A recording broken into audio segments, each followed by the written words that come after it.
The UK Border Agency is at war with smugglers in the ports and airports. You don't have to say anything. Get that out of my face. Coming up, Hazel stops a suspected drug mule. OK, but why would he pay for your flight ticket to England? Because I wanted to come up and get the experience. I want to go to the Caribbean, but nobody will buy me a ticket. Liz gets abuse from an angry passenger. I'm answering your questions. Oh, if you find anything, lock me up. If you don't find no, you dickhead. This is taking the And when drug dog Floyd gets wind of a powerful scent, I have never seen an indication like it. offers us pounds to stop him flushing his stash. Excuse me, Doc. Just wait a second, please.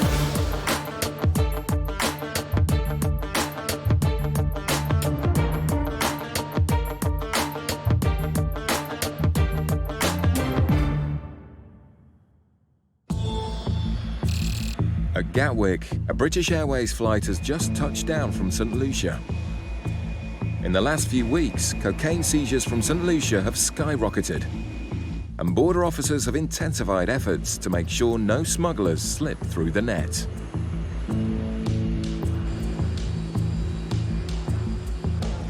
As the passengers disembark, the officers are on the lookout for anyone who fits the many profiles of a smuggler. Drug dog Megan is a vital tool for finding smugglers. Just keep on the right-hand side. Take your bag off your shoulders, please, sir. Sometimes just the presence of a dog can make nervous smugglers give themselves away. Hazel notices the man in the white collared shirt. There was one person who he wasn't making eye contact with anybody because I spoke directly to him. So we'll have a quick word with him when he comes into the baggage hall and see if he's got anything. Oh, he's just in the queue there. He looked nervous. And he's all dressed up. Yeah. The passenger appears uneasy as the sniffer dog examines his cases. But Megan doesn't give a definite indication.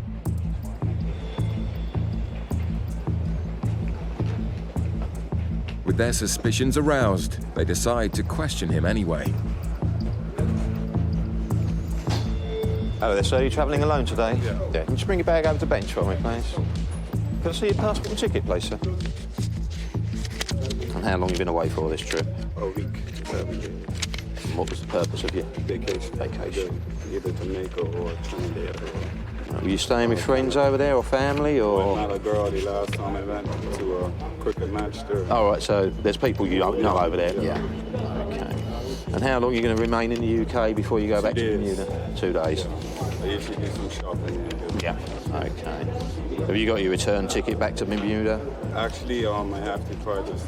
You've still got to get that, have you? I have a bank card this morning. Yeah, not a problem.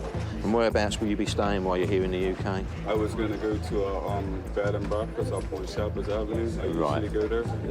I don't know the exact name of it, but it's right after the police station on Shepherd's Bush. So you've stayed there before, have you? Yeah. Okay. And you packed all the bags yourself? Yeah. And you're aware of the contents? Yeah. Has anybody given you anything to bring back to the UK? No, sir. You're not carrying anything for anyone? No. Okay. Inside the suitcase, Gary spots a large number of shoes for such a short trip and decides to examine them closely.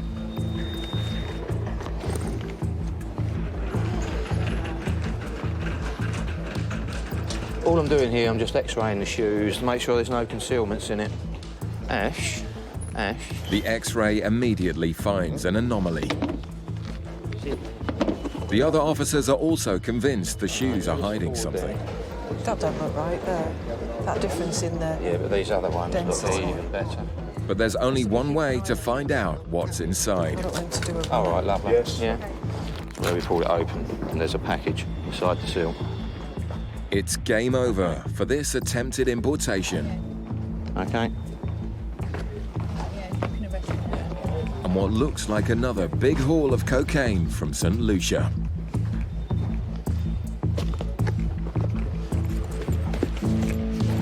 Right, the time is 09:16 hours, and what I found in there, it looks like I found a controlled drug, okay? So I'm arresting you on suspicion of the illegal importation of a controlled drug into the UK. Under arrest, the man is transferred to the custody cells.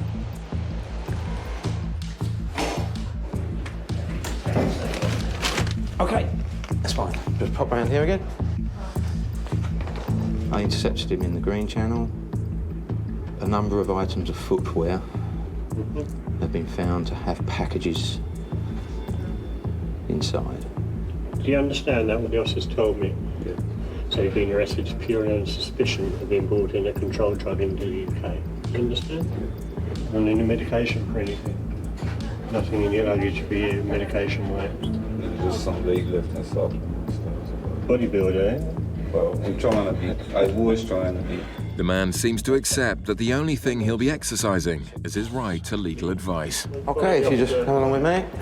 Yeah, if you could just remove your shoes and leave them outside, because obviously it's got the laces in it. The last thing we want is you to try and harm yourself with them. And the officers are now about to discover just how much cocaine is hidden in the shoes.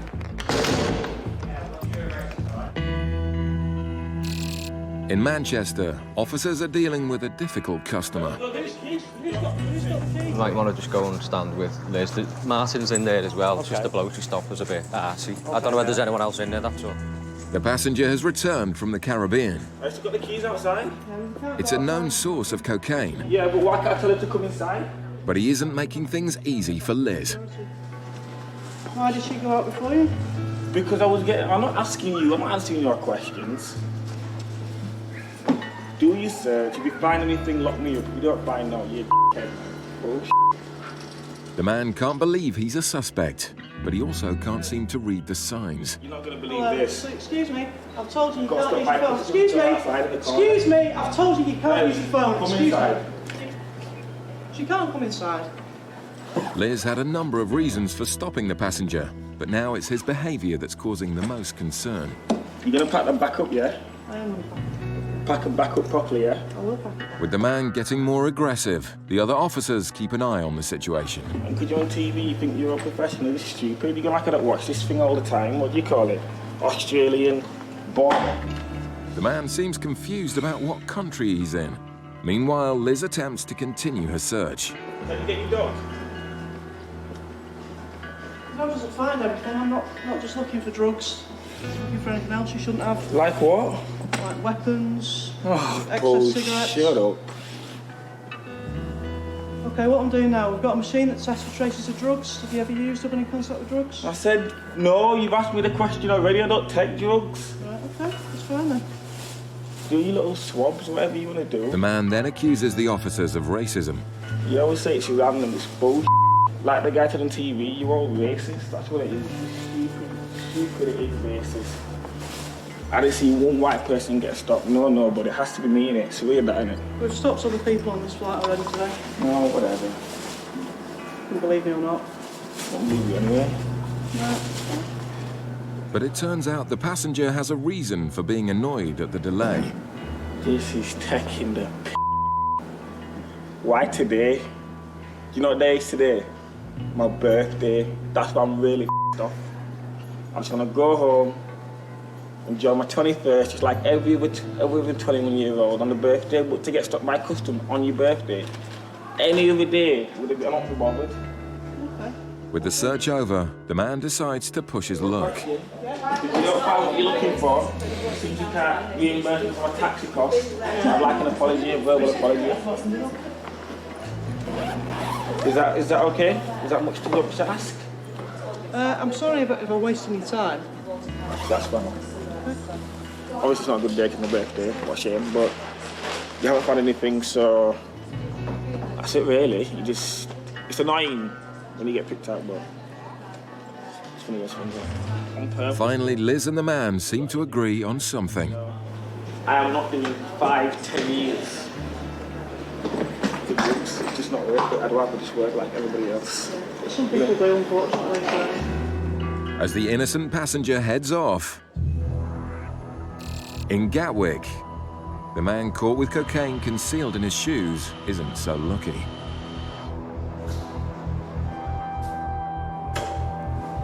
Contemplating his fate. It's sad, isn't it? I don't know if sad's the right word. I never judge people. I think I can't judge them for what they do. I don't know what's led them to do what they've done. I don't agree with people bringing drugs into the country. I can never condone that, but I can't judge the person. Hazel and Mike examine all the shoes for drugs. and you can just see where somebody's inserted a tool into the side to prise the sole off the main part of the shoe. There's little indentations that just would arouse your suspicion and just make you think that they'd been taken apart previously. Did you notice that on there? Yeah. Yeah. I thought seeing any... Oh, look, there's glue on this one. That's giving it away there. Look. That one's done really well. Just see the glue mark. The concealments are sophisticated, but now the custody officer wants to know exactly what's inside the packages. So that was really annoying. You see a pair of shoes like that with a take-back package in the bottom and white powder in it, and they still insist, everyone goes, have you tested it, have you tested it? Yeah. It's like, you don't have to, do you? You know it's something dodgy. OK. Put a drop of it in there.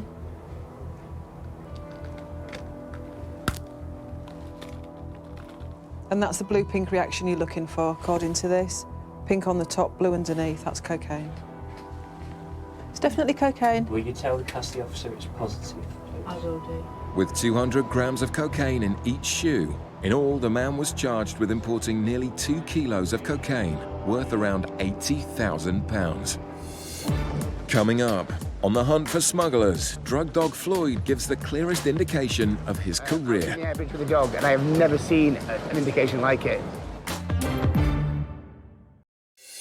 Coming up, Hazel stops a suspected drug mule. OK, but why would he pay for your flight ticket to England? Because I wanted to come up and get the experience. I want to go to the Caribbean, but nobody will buy me a ticket.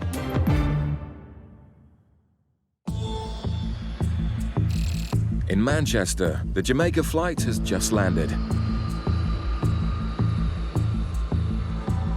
Inside the terminal, sniffer dog Floyd is on duty with his handler, Susie. The dog team have been called in by Border Officer Martin to examine passengers as soon as they leave the aircraft, giving smugglers no time to ditch their drugs when they see the dog.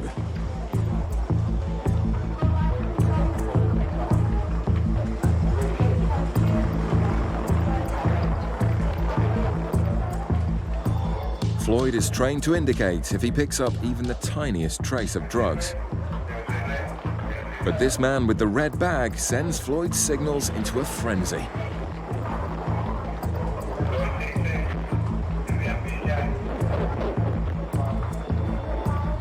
Martin heads into the baggage hall to intercept the suspect after he's collected his bags.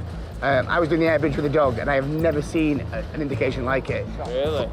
Floyd was humping his leg, and I've never seen a hit like it, mate.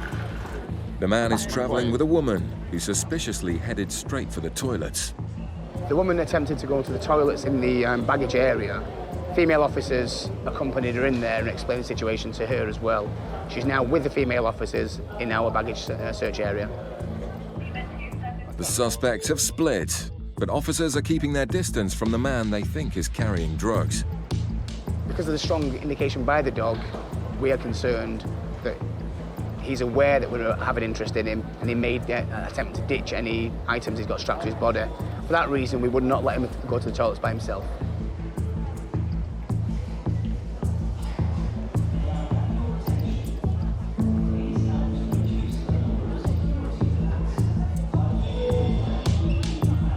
The suspect begins walking towards the exit, but then makes a break for the toilets. Excuse me, mate. Excuse me, pal. Just wait a second, please, mate. Come over here, mate. What's actually happened? You know, because the dog showed interest on you, and you saw the dog come around to you. Yes. Obviously, I'm not saying you have, but obviously we have to be sure before you go in the toilet you haven't got anything strapped to you, okay, mate? After a string of recent drug jobs from the Caribbean and the strength of the dog indication, the officers are almost convinced the man is carrying drugs.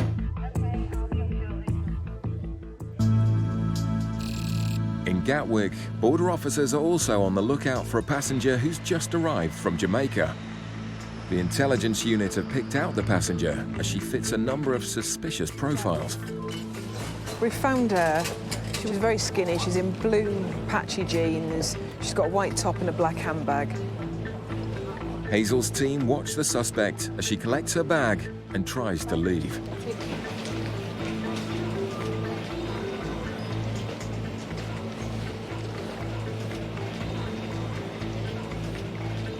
Hello. hello there. Customs. Where have you just arrived from? Jamaica. From Jamaica. Just bring your bags around here for me for a minute, please. All Hazel knows is the intel team picked out the suspect. It's her job to investigate further. Got your passport, please. The woman has a British passport, Thank you. so Hazel Oh, starts yes, with please. questions about her Thank you. trip. How long have you been to Jamaica for? Repeat that, please. Pardon? Repeat that, please. Oh, how long have you been to Jamaica for? I've been living there for a while. Oh, My right. first visit here. Ah, so you live in Jamaica. Right, I do. How long will you stay in England for? And who will you come and see? My sister. Do you have a Jamaican passport as well? No, I don't. But you live in Jamaica. Right. Did you pay for your flight ticket yourself? No, I didn't. Who paid for your ticket? Someone up here. Someone up here? Right. Who? Um, And who's he? a friend of mine. And why did he pay for your ticket? Because I'm coming up to spend some time with him. And how do you know him? I met him through a friend. And what does do for a job? I guess we call it self-employed. Hazel's unconvinced. When did you last see him? Earlier this year. Okay, but why would he pay for your flight ticket to England? Repeat that, please. Why? Why would he pay for your flight ticket to England? Because I wanted to come up and get the experience. I want to go to the Caribbean, but nobody will buy me a ticket. Wow. I don't know. No? So you've just got £75. So who will give you money while you're here? My sister and then And your sister does what for a job? I'm not sure. You're not sure? Suspecting she's a drug mule, Hazel presses the woman further. So what will you do while you're here in England? I'm not sure. Is there anything in particular that you want to see while you're here? That's what they do, so a lot of sightseeing. Yeah, things like what? Friend that I can catch up with and So what sorts of things will you do while you're here? I'm not too sure. It depends on what I can do by myself because I don't know the place. So Have you not done any research into England? no. And how are you eligible for a British passport? My mother is British. And does she live in England? Well, she's not here at the moment. She's in Jamaica.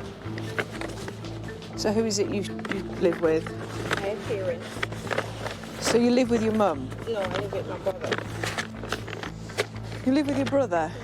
Right, okay. That's a body spray. It is? But it's a man's one. Why have you got man's body I spray? like it. The suspect's story is ringing alarm bells. I'm just going to do a few checks, okay? If you just stay here for a few minutes. Hazel decides to investigate the woman's acquaintance with the unusual name. I just want to do a few checks on... Oh, good morning. I'd like a PNC check and an address check, please. Yeah, I don't think I've come across one before, so you might hit on something. The person that she says has bought her ticket, she doesn't know anything about him. She doesn't know how old he is. She's only known him for a year. I'm not entirely sure why he would pay for her ticket. People I've known longer than that won't buy me a ticket to the Caribbean, so I want to know why he's paid for her ticket. The officers keep a close eye on the lady while they await the result of the police checks on the man who paid for her trip.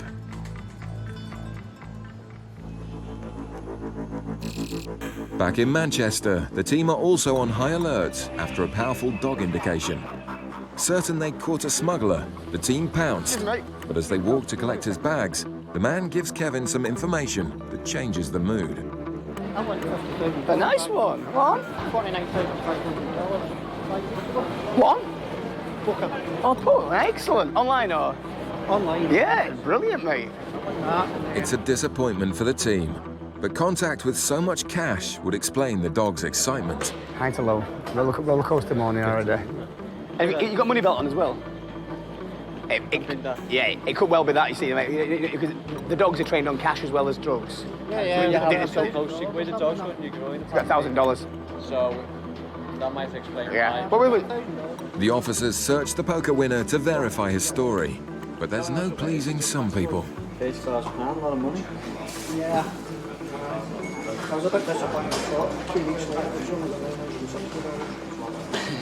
James bought my tissue, but I was trying to win it again. At least you won it, though. Yeah. The man is free to go, but first officers ask a favour. They want to let sniffer dog Floyd re-find the man's money belt and get his well-earned reward. Put it back, and you're just helping us out then. You know, helping with the training the dogs and that. Because obviously, that's what the dogs indicate on, so it's done his job well there. Floyd quickly locates the cash in the man's belt, but this time it's just for training. I was quite relaxed because I had nothing to hide. We went to Jamaica on holiday, but we weren't planning on going on holiday this year. We were planning to do a back garden up, and I split the money between the guy for the Ukraine. We had $50,000 each, roughly. And the next week we went in and booked our holiday to Jamaica.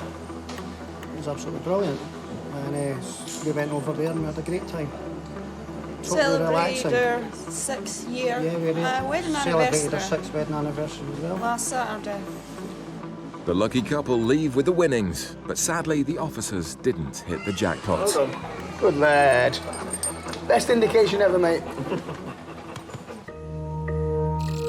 Back in Gatwick's South Terminal, border officers are in the middle of questioning an intelligence target whose story aroused suspicions when it emerged her ticket had been bought for her. Suspecting she may be a drug mule, Hazel is investigating the person who paid for the ticket. Oh, right, OK. He was found guilty in 2007 of helping an asylum seeker. He got 9 months in prison, but he was born in 1949 and she doesn't seem to know how old this bloke is. And she's clearly not an asylum seeker because she's got a British passport. Right, OK, well, thanks very much for your help. Thanks a lot, then. Bye. The only thing we've got, then, is that he has been convicted of helping an asylum seeker, but clearly that's not her concern because she's got a British passport. It's surprising news. Sorry to keep you waiting. It was just taking some time to do some checks. But an exhaustive drug search found nothing.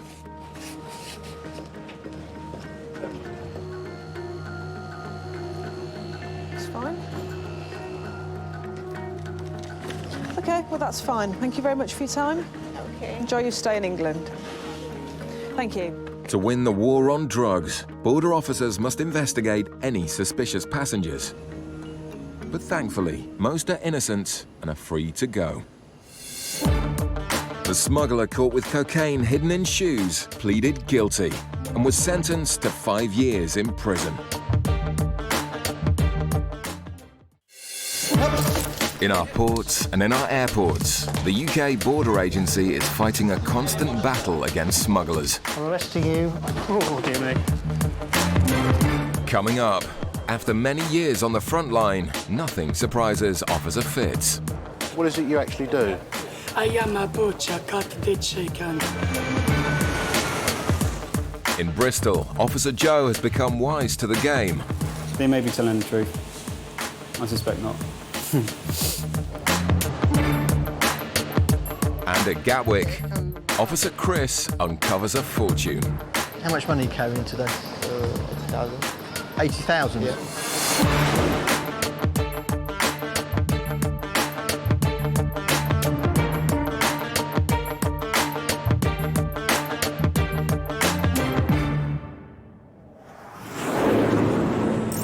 At Gatwick Airport, an incoming flight from Madrid has put UK Border Agency officers on high alert.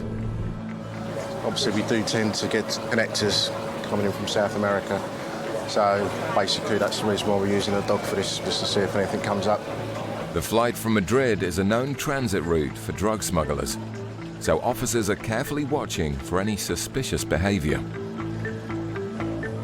One passenger who originally started his journey in Bolivia is of particular interest. Yeah, it just seems a bit of an odd routing. He does seem quite nervous. In the customs channels, sniffer dog Barney gets a chance to assess the passenger.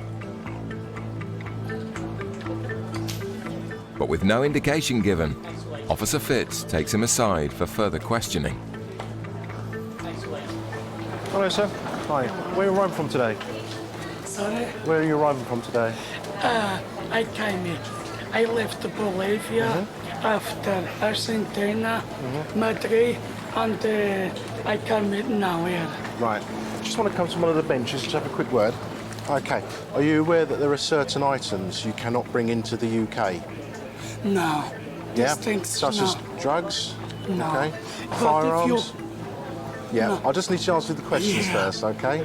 Okay. There's certain things you can't bring into the UK, such as drugs, firearms, and obscene material involving minors. Do you have any of those items in you at No. all? Okay, then. Okay, if you leave that open, that's fine.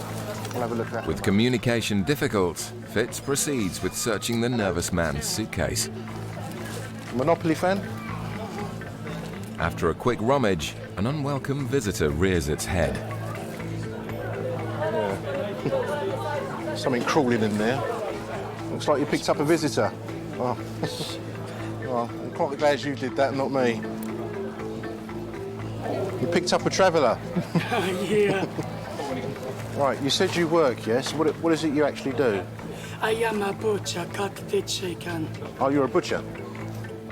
After searching the suitcase, Fitz is alarmed to find a passport that doesn't belong to the man.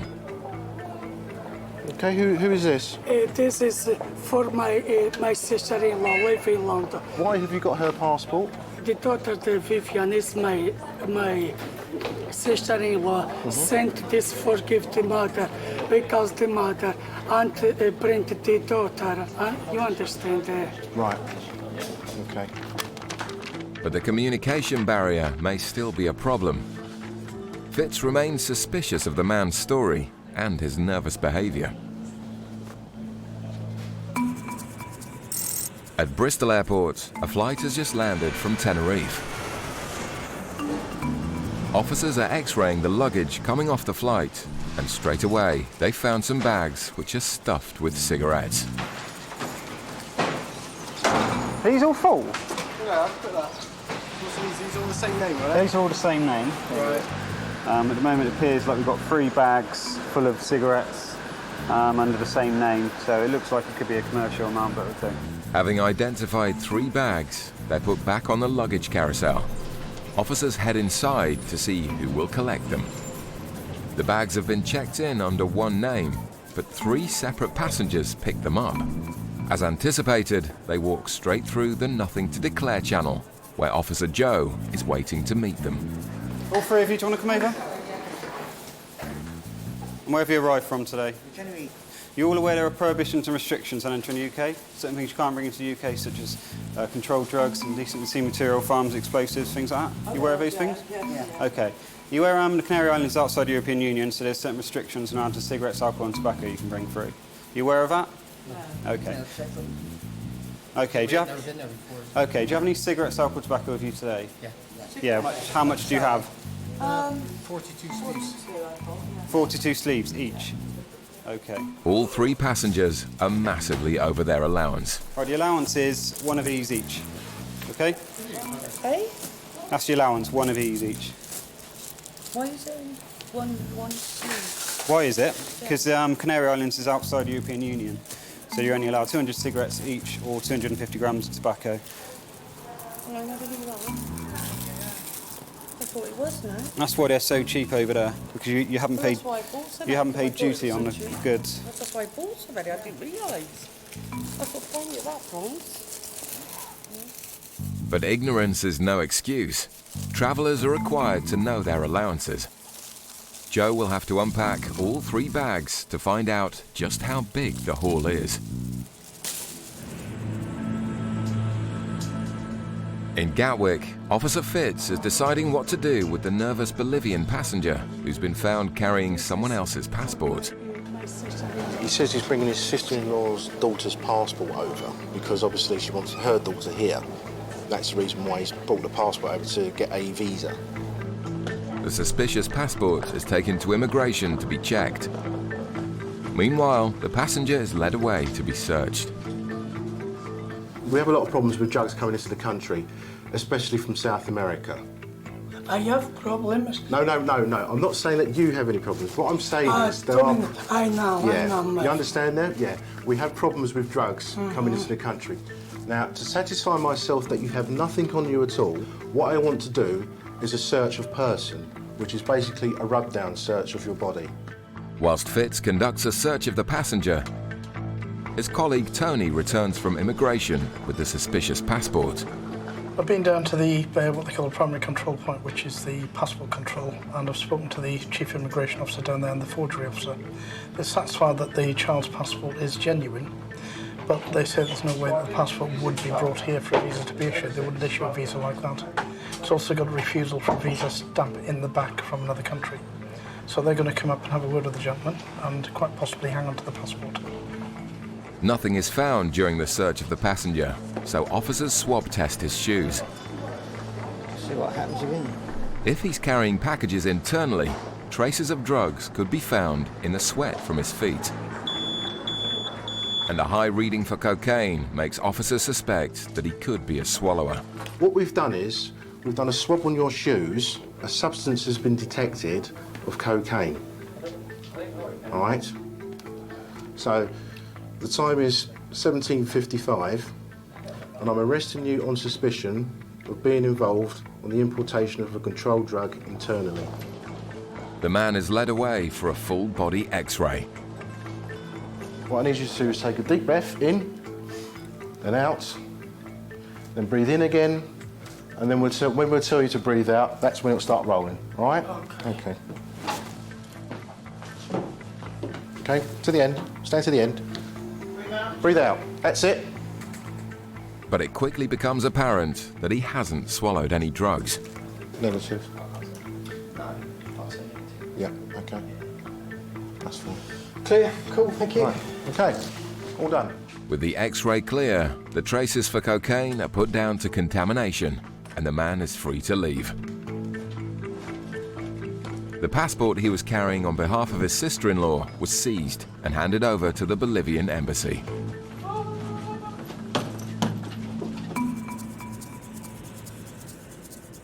Back at Bristol, Officer Joe is still unpacking the masses of cigarettes which have been brought back into the UK illegally from Tenerife. Did you plan to buy these cigarettes? Not right there. Not there. But when we got there and we realised what the price was like, yeah. So you didn't plan to buy them? Oh, no. Joe spots something on the woman's luggage tag which makes him doubt their story further. Who's Mrs. A friend? Yeah. So all the bags under the name of Mrs. So who's Mrs. This is my bag. My name is on that bag. It was checked in under the name of Mrs. You don't. So you do know Mrs. Yeah, but we don't know it. I didn't know her name.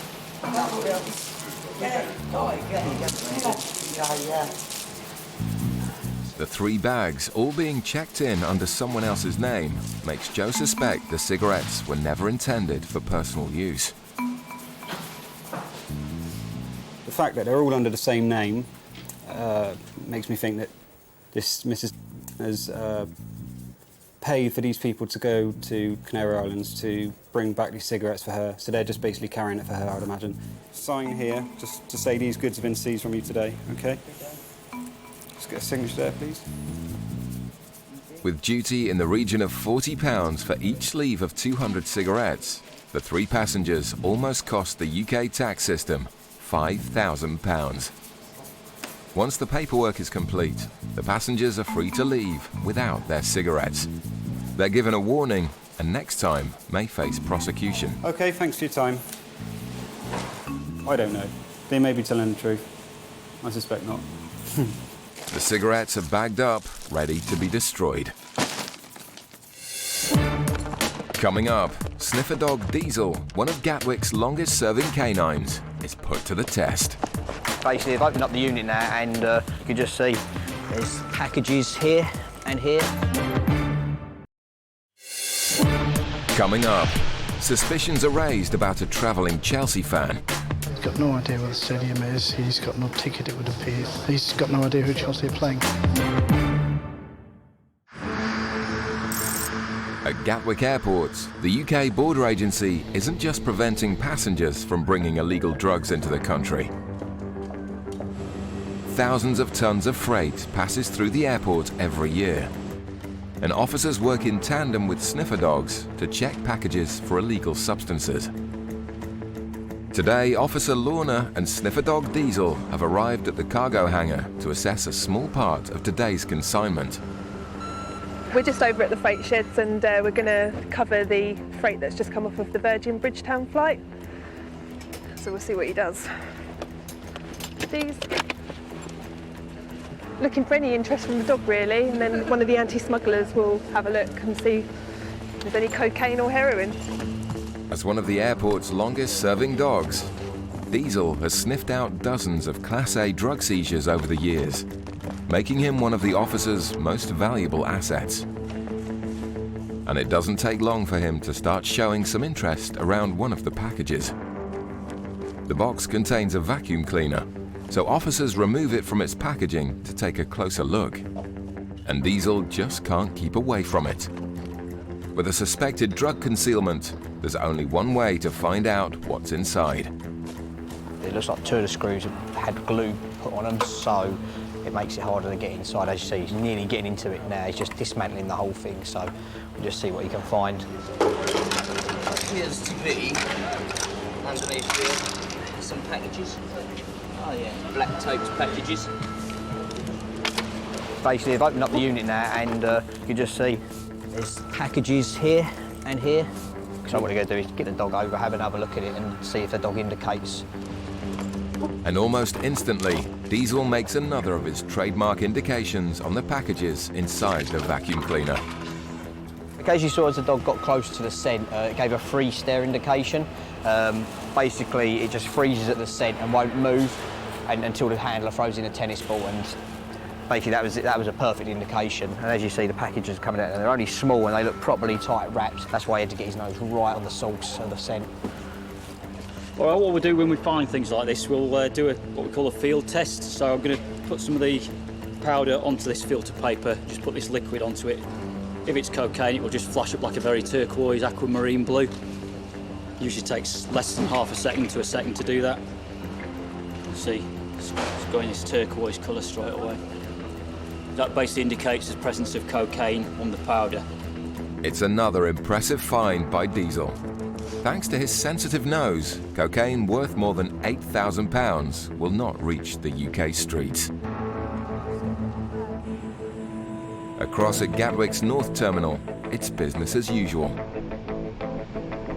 A flight has just arrived from Dubai, and border agency officers are processing passengers passing through immigration. One passenger from Cameroon has caught the attention of officers after he claimed he'd come to the UK to watch a football match.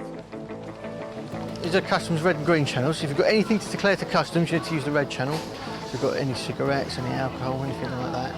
If you're not sure, go into the red channel. If you're quite happy you've got nothing like that, you can come to the green channel with me. I just have my money. Okay, how much money are you carrying today? 80,000. 80,000? Yeah. Is that what currency is that in? Is that in dollars, sterling? Dollars. All right, we'll have a chat about that. Come this way. It's a huge amount of cash for one passenger to be carrying. The man has a lot of questions to answer about exactly what he's doing here, so Officer Chris pulls him aside in the customs channels. Are all the bags yours? Are all the bags yours? Yes, yeah. 3 bags are mine. Okay. Did you pack all the bags yourself? Yeah. Can anything in your bags for anyone else? Is anyone giving you gifts or goods to carry for them into this country? Nothing. No, okay. And as well as the cigarettes... Very simply, he's Cameroonian, but he's also got residency in Thailand. So he's coming here allegedly to see Chelsea play. He's got no idea where the stadium is. He's got no ticket, it would appear. He's got no idea which hotel he's stopping in. He's got no idea who Chelsea are playing. So what sort of things are you going to do whilst you're here then? Yeah. I'm gonna buy some things. Yeah. Yeah, please, Tony, that one. Just... Officer Tony steps in to help with the investigation. My friend is just using a little swabbing device. It just checks if you come into contact with anything like, drugs we spoke about earlier. It's just like a little sniffer dog. And a small trace reading for cocaine deepens the intrigue. It shows traces, but it's not hitting the red zone, but still a significant link, so it's up to Chris how he wants to play it. Whilst going through the man's belongings, Chris has made an unusual discovery. Let's check. I'll have a look at some of these for me. Seems a bit heavy. What are they? What are they? What are they? Hair extensions. Just hair extensions. Yeah. Is that your line of business? This is my business. I have salon. I have my own salon. And I produce this. Right, let's pack that back up for you. You can set those, I can pack it. You sure? Let's if you're happy, let's have a bit of time. Look at that bag next if you like. Thank you. With suspicious reasons being given for the purpose of his visit, officers will need to take their search to the next level. In the South Terminal, a flight has just landed from Tripoli in Libya. As luggage is being unloaded from the flight, officers have noticed a strange odour coming from a number of suitcases. The luggage is placed back on the carousel, and as the pungent suitcases are collected, the owners are stopped for questioning in the customs channels. Okay, is it just fish? Nothing Yeah, else? fish, yeah. Nothing else but fish, yeah? Just food. My mom, I bring for my brothers, sisters, my Right, moms and yeah, okay, but it all belongs to you, doesn't it? Yeah, but some I'll give to them. Well, no, you said, when I asked you the initial questions, you said these bags were yours and yours alone. No, because I put it on my name. That's what Yeah, I'm saying. no, you because said- if I the You said to me. Yeah, because it's my name. I cannot lie to you. That's why. From outside the EU, there's a strict allowance of 20 kilograms of fish per person. It's become apparent that the woman's travelling companions are people she's just met in the baggage hall. The first time they come in this country, they don't speak English. So I was happy and tempted for them. I can travel with my children. Officers suspect that the woman may have befriended the other passengers so they would unwittingly share her imported food allowance. The first suitcase is stuffed to the brim with smoked fish. So if she's carrying any more, she'll be well over her allowance. It's just dried smoked fish. It's whether it's dried or wet fish. If you go over the 20 kilos allowance, it's all liable to seizure. And it doesn't look particularly appetizing.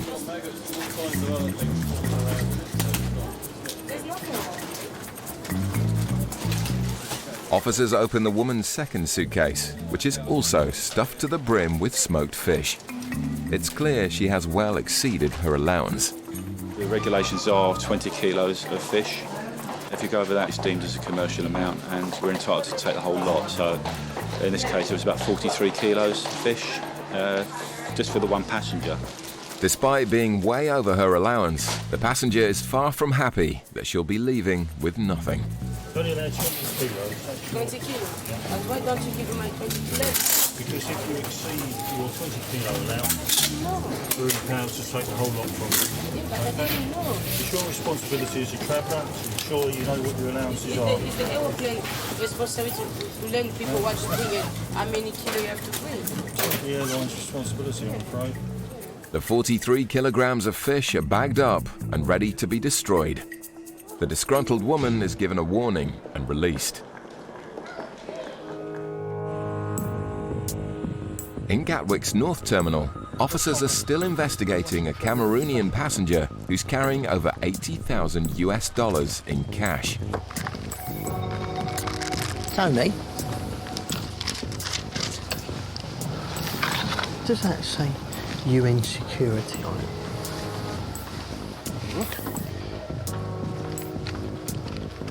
Looks like it. The unusual find makes officers suspect that the stamp may be being used for fraudulent purposes. In his bag, we found a stamp which says UN security code. Why would you have something like that? I think it's probably worth running it by our colleagues in Special Branch, as was called, it's Counter-Terrorism Unit now. This is very odd. So they may be very interested in that. If you don't want to talk to no problem. Yep. Officer Chris heads over to the counter-terrorism team with the suspicious stamp. Meanwhile, his colleague Tony continues his search of the passenger's belongings and investigates the large amount of money he's carrying. He has rather a lot of cash with him. He's required, when he comes into the EU, to make a declaration of anything more than 10,000 euros. What you need to do is complete this form with details of what you've got there. This is a leaflet that explains to you what the law is, why you have to make the declaration. Okay? But at the moment what he says he's doing is coming here to, as a tourist, but also to look for stock for his shop because he has a hair salon back where he lives. So he's got quite a bit of cash just to fund the purchases of that as well as his stay here. So obviously, as it's more than the €10,000 that he has to declare, just waiting for him to do a declaration. Whilst Chris and Tony were happy that the man's cash was for legitimate business purposes, a further investigation was launched into his dodgy UN stamp. He was taken away by the counter-terrorism unit for further questioning. After investigation, the Cameroonian traveller found with the UN stamp wasn't allowed into the UK and was deported the following day. The UK Border Agency is at war with smugglers in the ports and airports. You don't have to say anything. Get that out of my face. Coming up, officers in Manchester get massively high hits of drugs. I mean, that's about as high as it goes. Yeah. So you're telling me you've never ever been in contact with cocaine? Where are you coming from? A cigarette smuggler gets aggressive when his stash is seized. You carry on like that and you find yourself in a cell. And officers face a string of lies in Dover. No cigarette, I promise. He's got his driver's laptop case. More cigarettes.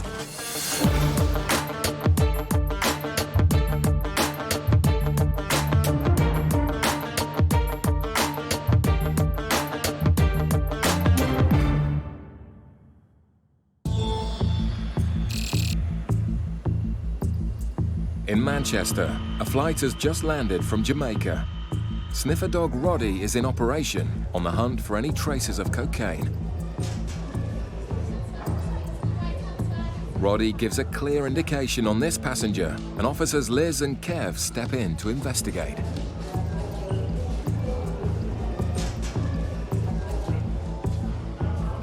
You got a passport and ticket? What's that? Do you have a passport and ticket? Yeah, travelling together, yeah. You want to come over here? I'll have a quick chat with you then. With over 1,000 cocaine seizures a year, border officers know that cocaine smugglers come in all shapes and sizes. How long you been away for? A week. You been before? No? What do you think of it? It's nice. Is this the same bag you took out with you? Yep. Okay. The officers take the passports and swab for signs of drug use.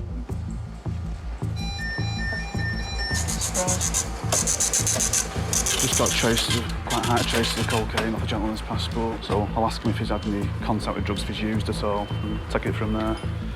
Just on a quick swab of your passport, see if there's any traces of drugs on it. And there is traces of drugs. Have you ever used anything? No. Ever smoked weed or ever used anything stronger than that? Not smoke, no. No? Never had any sort of contact with drugs ever? Well, not that, no. Right, okay. The man clearly states he's had no contact with drugs, but officers know from experience not to believe everything they're told. Yeah, I just found a very small trace of cocaine. I've been swabbing around in his jeans pockets and things like that, so it's only a small one, but it's still a trace.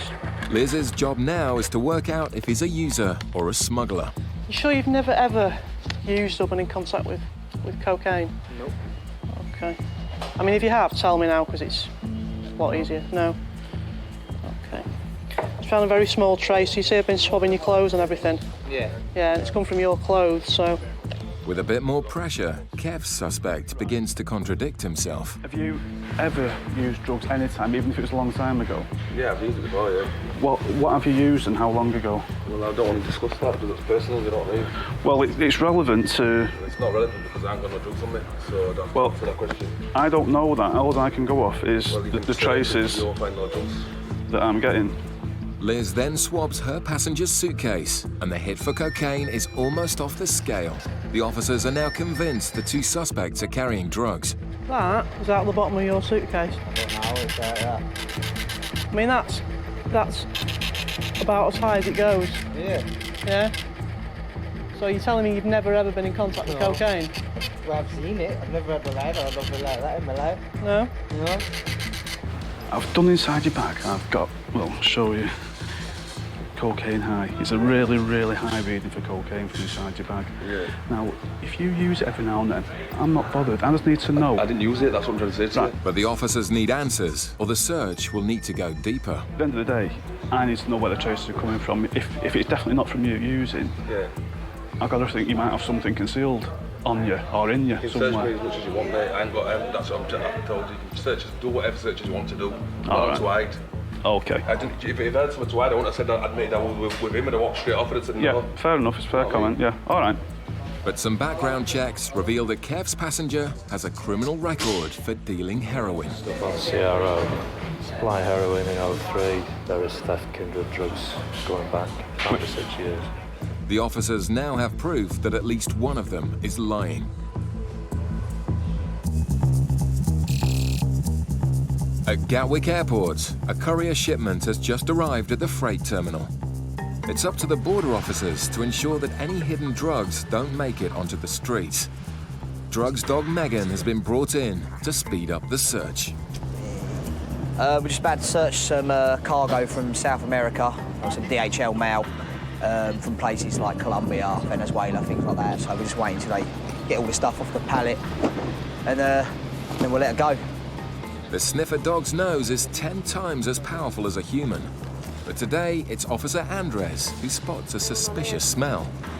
When I opened the box, there appeared to be a slight chemical odour coming from the box. Appears to be very heavy, this bag. There's all these unusual large buttons on them. Highly suspicious, Andres calls in the expert. Steve, do you want to just let the dog have a sniff of this? Sure. We're not trained to sniff it. It wouldn't be very good health and safety-wise. Sniffing out smugglers is a job best left to the dogs, and Megan's indication on the buttons couldn't be any clearer. Is that a good indication? Yeah, that'll do. But there's only one way to find out for certain. Just make an incision, just see if there is anything in these buttons. We have seen it in buttons, yeah. They tend to put drugs in large buttons like these. Yeah, there appears to be a white powder inside there. I'll do a test on that just to make sure it is.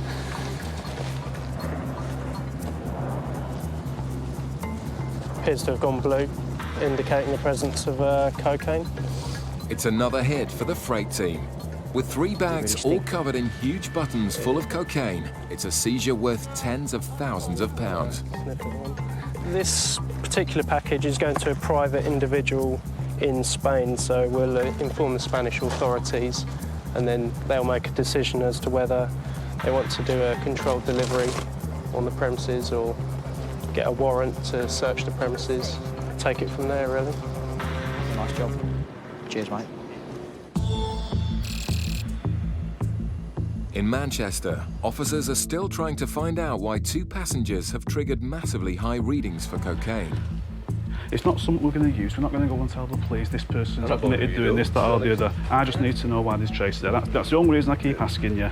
I know you're probably getting fed up with it now, I keep asking the same questions, but I just need to know why there's traces there. That's pure, that's my job. I've got to, if I let you walk out of here with all these traces of coke and no explanation, my boss is going to say to me, well, you know, why have you done that? So that's the only reason I keep asking you. Kev's suspect has admitted previous convictions for heroin dealing, but both suspects are adamant they've had no recent contact with cocaine. I'm getting really high traces off the case, higher than I've had off anything else, you know what I mean? I don't know why, you know, like off the bottom, that's like from underneath the lining. But I've x-rayed it, there's nothing. My guy's been done for dealing Class A, haven't he, in the past? They probably just used him, might have been out there organising something. Liz re-x-rays her passenger's suitcase for any hidden concealments. How long have you had it, mate? Yeah.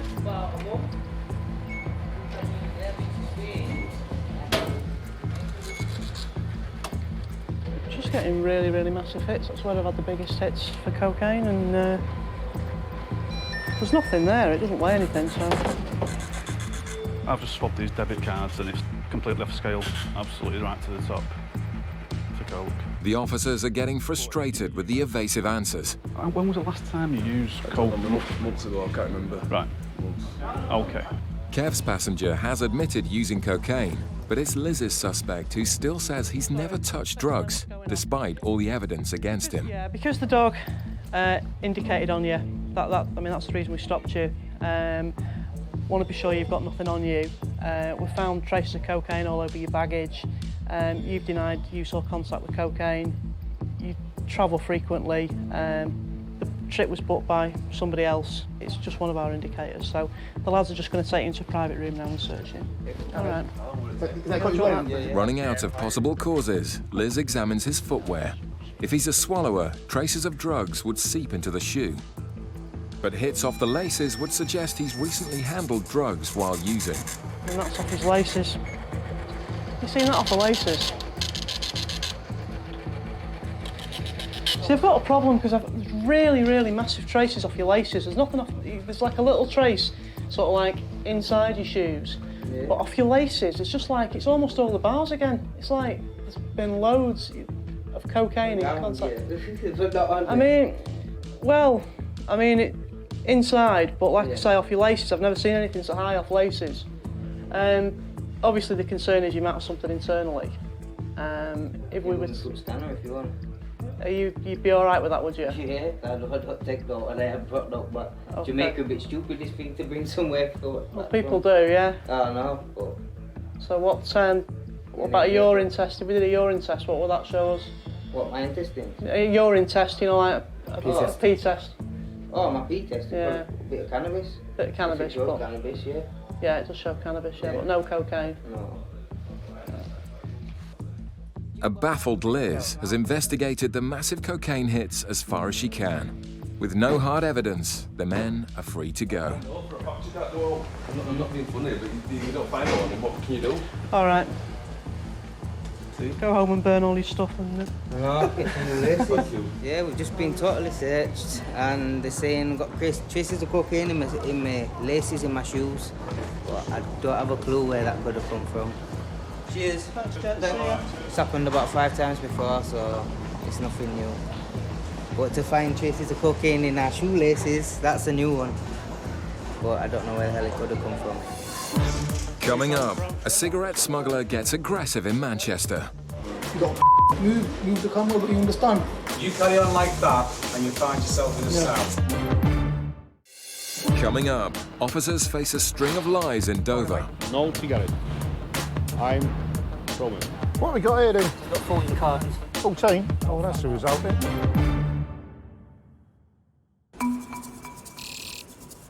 At Manchester Airport, a flight has just arrived from Pakistan. Border Officer Richard is x-raying bags on the lookout for excessive quantities of cigarettes. Looking at the screens, if you can see any cigarettes on these monitors here. There's quite a few in the bag, it'll look fairly obvious. On a flight like this, we expect to pull off anywhere from none to 20 bags full of cigarettes or partly full of cigarettes. Passengers have a maximum of 200 cigarettes, and border officers like Az know to take nothing at face value. There isn't any particular bag that will be specific to a type of smuggling. It's any type of bag is suspicious. We look at all types of bags, whether they could be more firm than others, then again they could be also quite soft. So it really doesn't matter on the type of bag. Okay, we've got one here which is more or less full of cigarettes. And for people hoping to smuggle tobacco, the X-ray means there's nowhere to hide. 1, 2, 3, 4. There's at least 800 in that block there. 1, 2, 3, 4. Another 800 there. There's more lined up that way. There's more there. And this is similar, not as obvious, but there's looks like cigarettes there as well. The bags go back on the belt as Az heads upstairs to see who will claim the suitcases.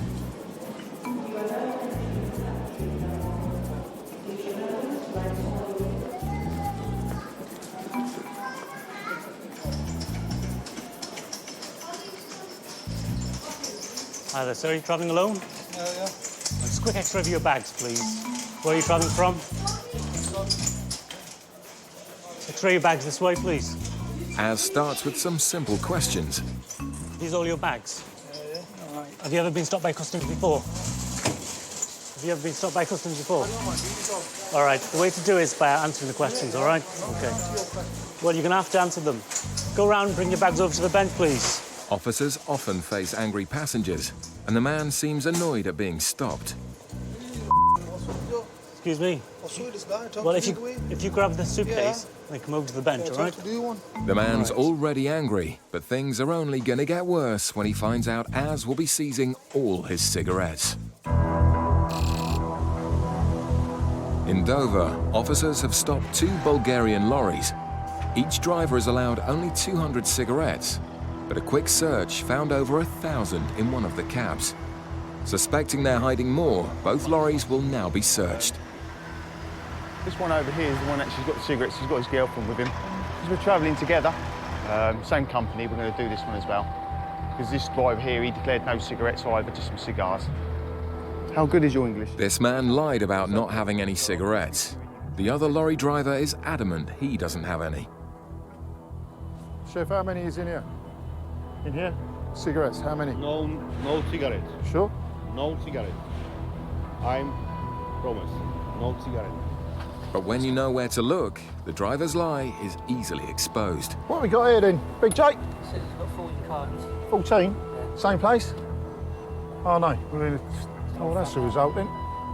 Stuffed into the cab lining are over 3,000 cigarettes.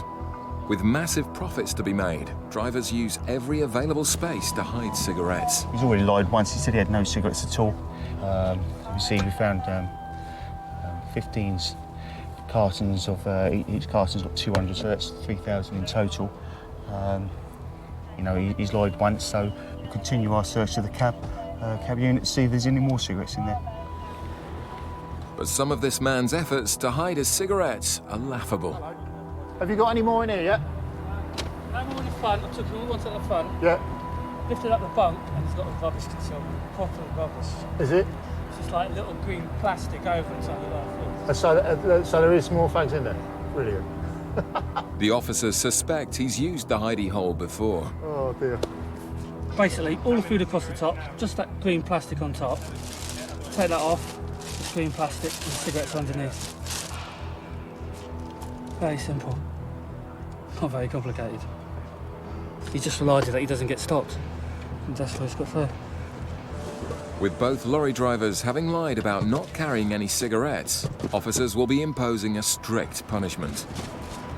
But because he's used the unit to smuggle the cigarettes in, and as a punishment, he'll lose the cab unit. The only way he can get the cab unit back is he'll have to incur a fine. And how we come to the figure of the fine is we work out how many cigarettes he's got, add them all up, and then we work out the duty on these cigarettes, what the duty would be equivalent in UK.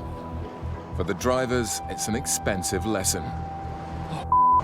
And it doesn't go down well.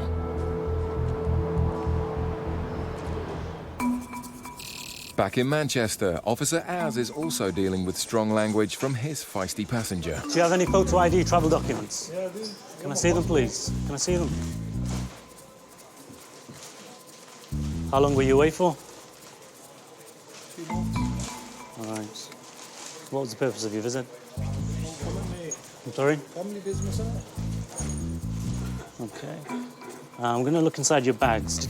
Did you pack everything yourself? Yeah, no, my uncle's. Do you know what's inside the bags? Clothes, innit? All right. Has your uncle's packed it? Yeah. All right. Do you understand you can't bring any controlled drugs, indecent, obscene material, firearms into the country? Yeah. Do you know what your allowance of cigarettes are? Huh? Do you know what your allowance of cigarettes are? Well, just do your job, mate. Do you know what your allowance are? What? Have you got any cigarettes in here? Yeah, I've got cigarettes in here. How many have you got? Tonner. A tonner? Yeah, tonner. What's it, 20? Yeah. All right. Your allowance is only 200, okay? So you've got 20 sleeves. It's too many, okay? Oh. Yeah. Suddenly, the man's mood changes. Do you work at the moment? Excuse me. Yeah, tell him to me Look, why is look, the camera on my face? I'm going to do these bags, yeah, okay? Tell the guy's a little Right, well, there's no need to be like that. Tell him to move then.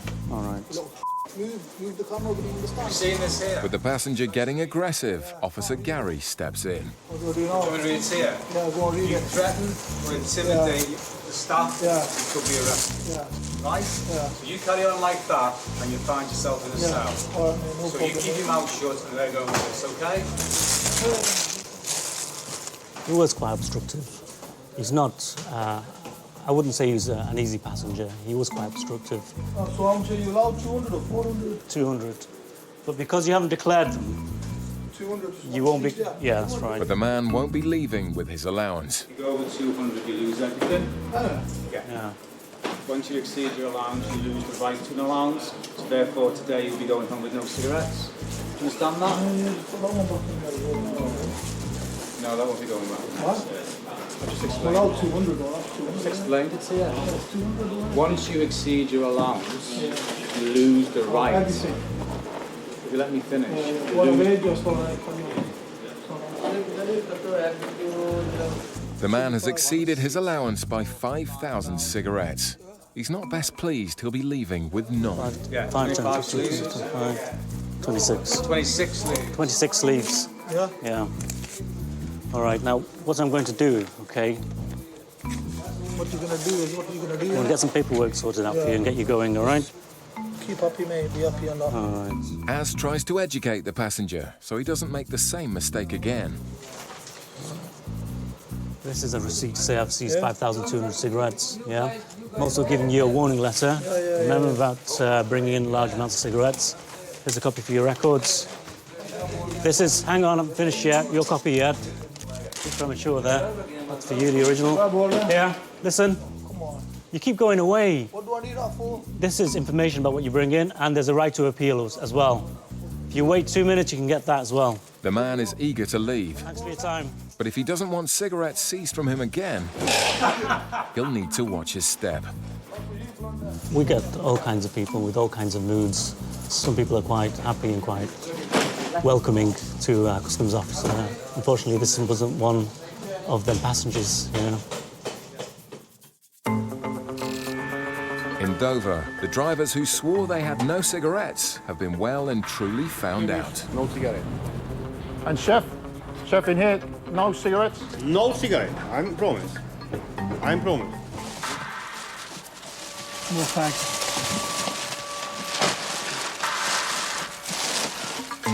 In all, officers find more than 10,000 cigarettes in this devious driver's cabin.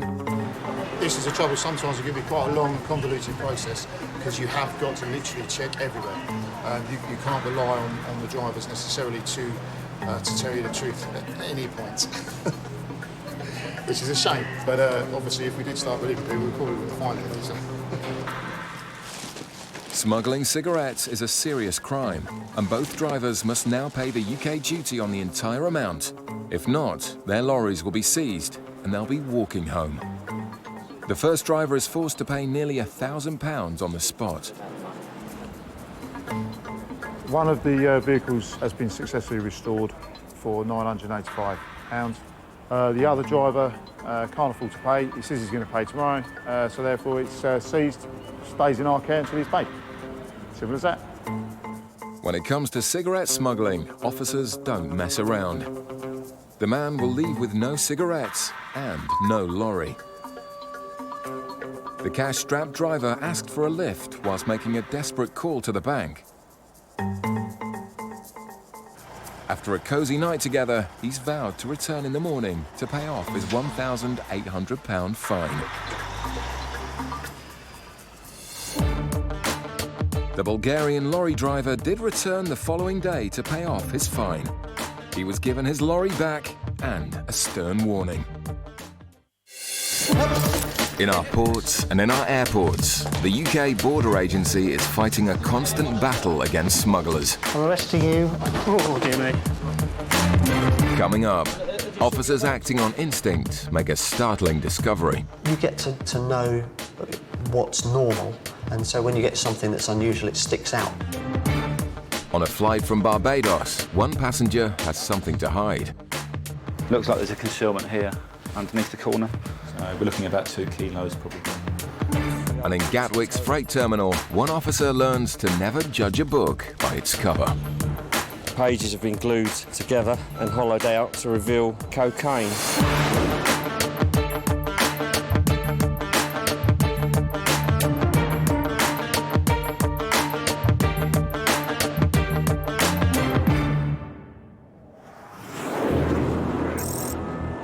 It's early morning at Gatwick Airport. In the North Terminal, a flight has just touched down from Port of Spain in Trinidad and Tobago.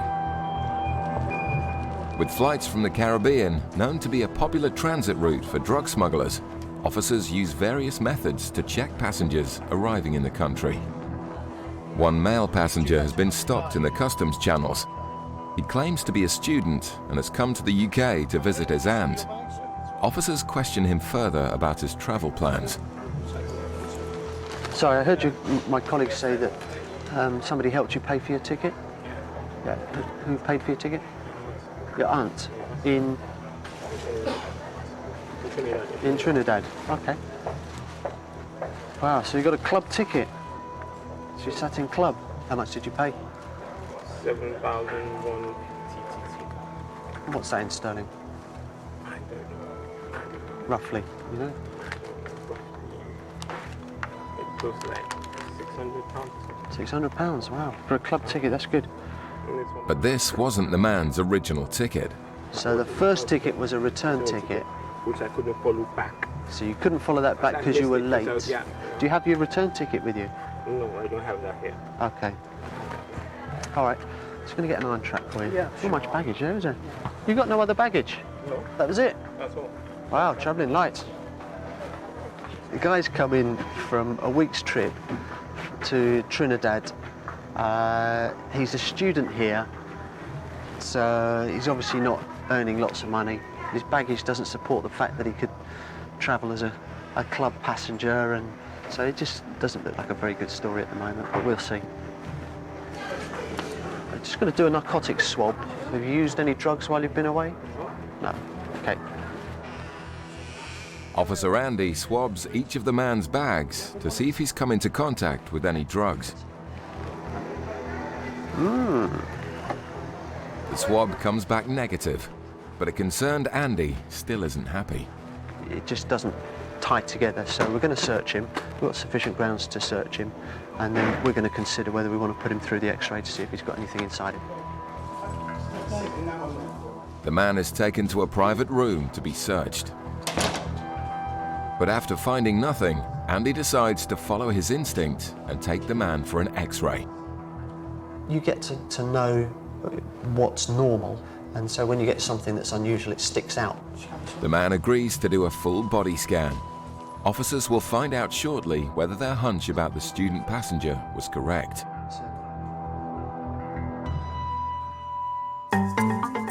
At Birmingham Airport, hundreds of passengers are waiting to board planes for worldwide destinations. In the departure lounge, passengers carrying cash are being stopped to ensure they have no links to criminal activity. Right, where does this money come from? Officers have the power to question passengers carrying over €1,000 in cash, and anything over €10,000 must be declared. A couple waiting to board a flight to Dubai have been stopped. The male passenger has admitted to carrying £3,000 in cash, and officers want to find out more. So you show me the money so that I can have a wee look at it. In total, sir, you told me you had £3,000. There is more than that here, and now we have another two envelopes. Right, I asked you how much money in total, no? Right, so whose money is this? Mine. Right, so that's your money, and this is your money. Okay? Do you know how much you have in here, sir? Officer Dell steps in as a translator. Between this one. So when I asked you how much you had and you said 3, and you've got 5 here and 4 here, that would have been a lie then, sir. Is there any more money in this bag? Okay, just leave it, I'll check it. Having been lied to already, officers want to search the bags for themselves. Did you forget about this money?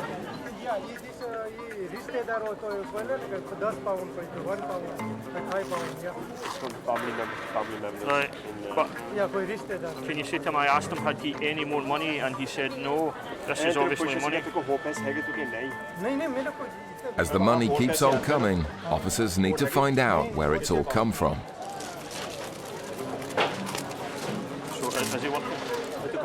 The man explains that he doesn't work, and his wife only works part-time. The thousands of pounds suddenly look decidedly dodgy. What bank account did he take the money from? Does he have the card or a receipt? And let him know that I'm going to phone the bank to check he's telling me the truth. Can he show me his wallet?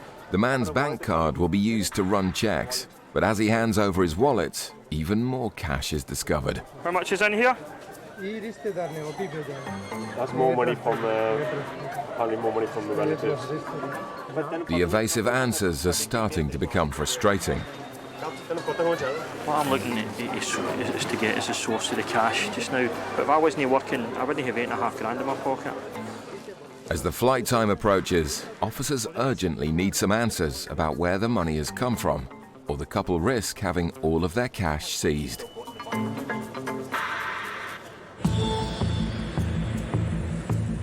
Back at Gatwick, a student passenger from Trinidad and Tobago, who's suspected of swallowing packages of drugs, has agreed to an X-ray of his body. And breathe out. All the way and stop. Stand still, stand still, stand still. Okay, you can start breathing again. The results come back immediately. And I would say that this gentleman is full of packages. Caught red-handed, the man looks resigned to his fate. We've got a swallower in the North Terminal off the Port of Spain. He's just had an X-ray, just confessed to swallowing 60-odd packages, and we'll be bringing him over very shortly. With potentially lethal packages inside him, the man's safety is now the main concern. All I would say to you is that the sooner you can get rid of these packages from inside of you, the better. It's obviously very dangerous for you to have them inside you. Okay? You all right? Okay. He's asked to go to the toilet, so we shall take him into our special toilet suite. We'll have to sit and watch him, unfortunately, and hopefully he'll start the process of producing packages. The toilet the man will use is a special facility that will collect any packages he passes, so they can be cleaned and kept as evidence.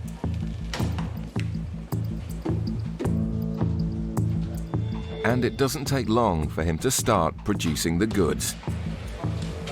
There is one package there that you've just produced. I have to tell you that is now seized as forfeit.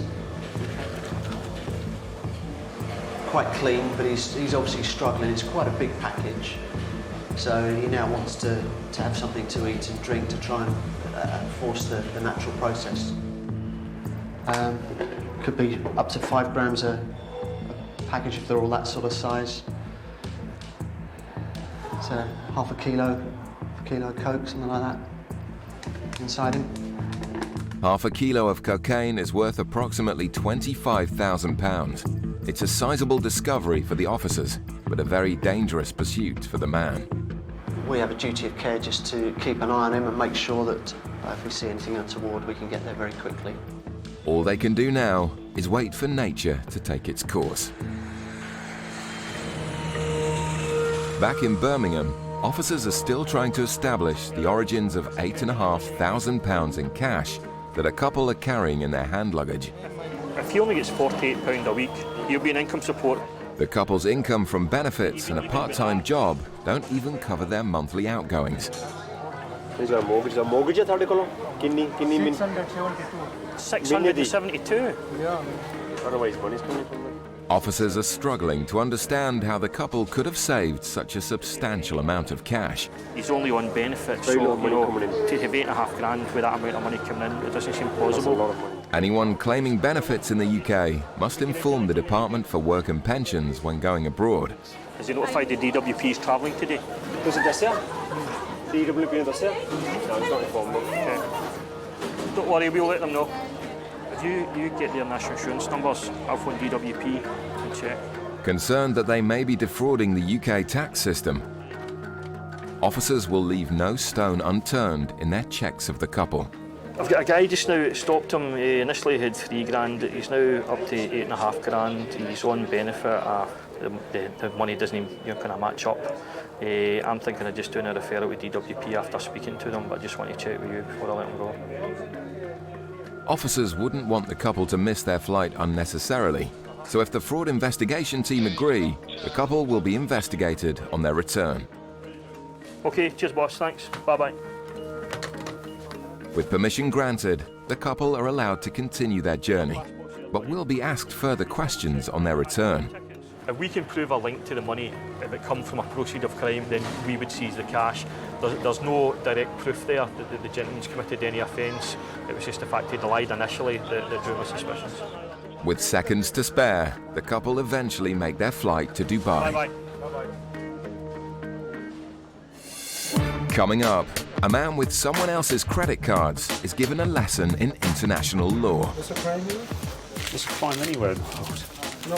They're not your credit cards. Coming up, in Gatwick, a crude attempt at cocaine smuggling. This concealment was a bit of an old-fashioned one, really. I mean, we've got about 2.5 to 3 kilos of cocaine. At Gatwick Airport South Terminal, a flight has arrived from Bridgetown in Barbados.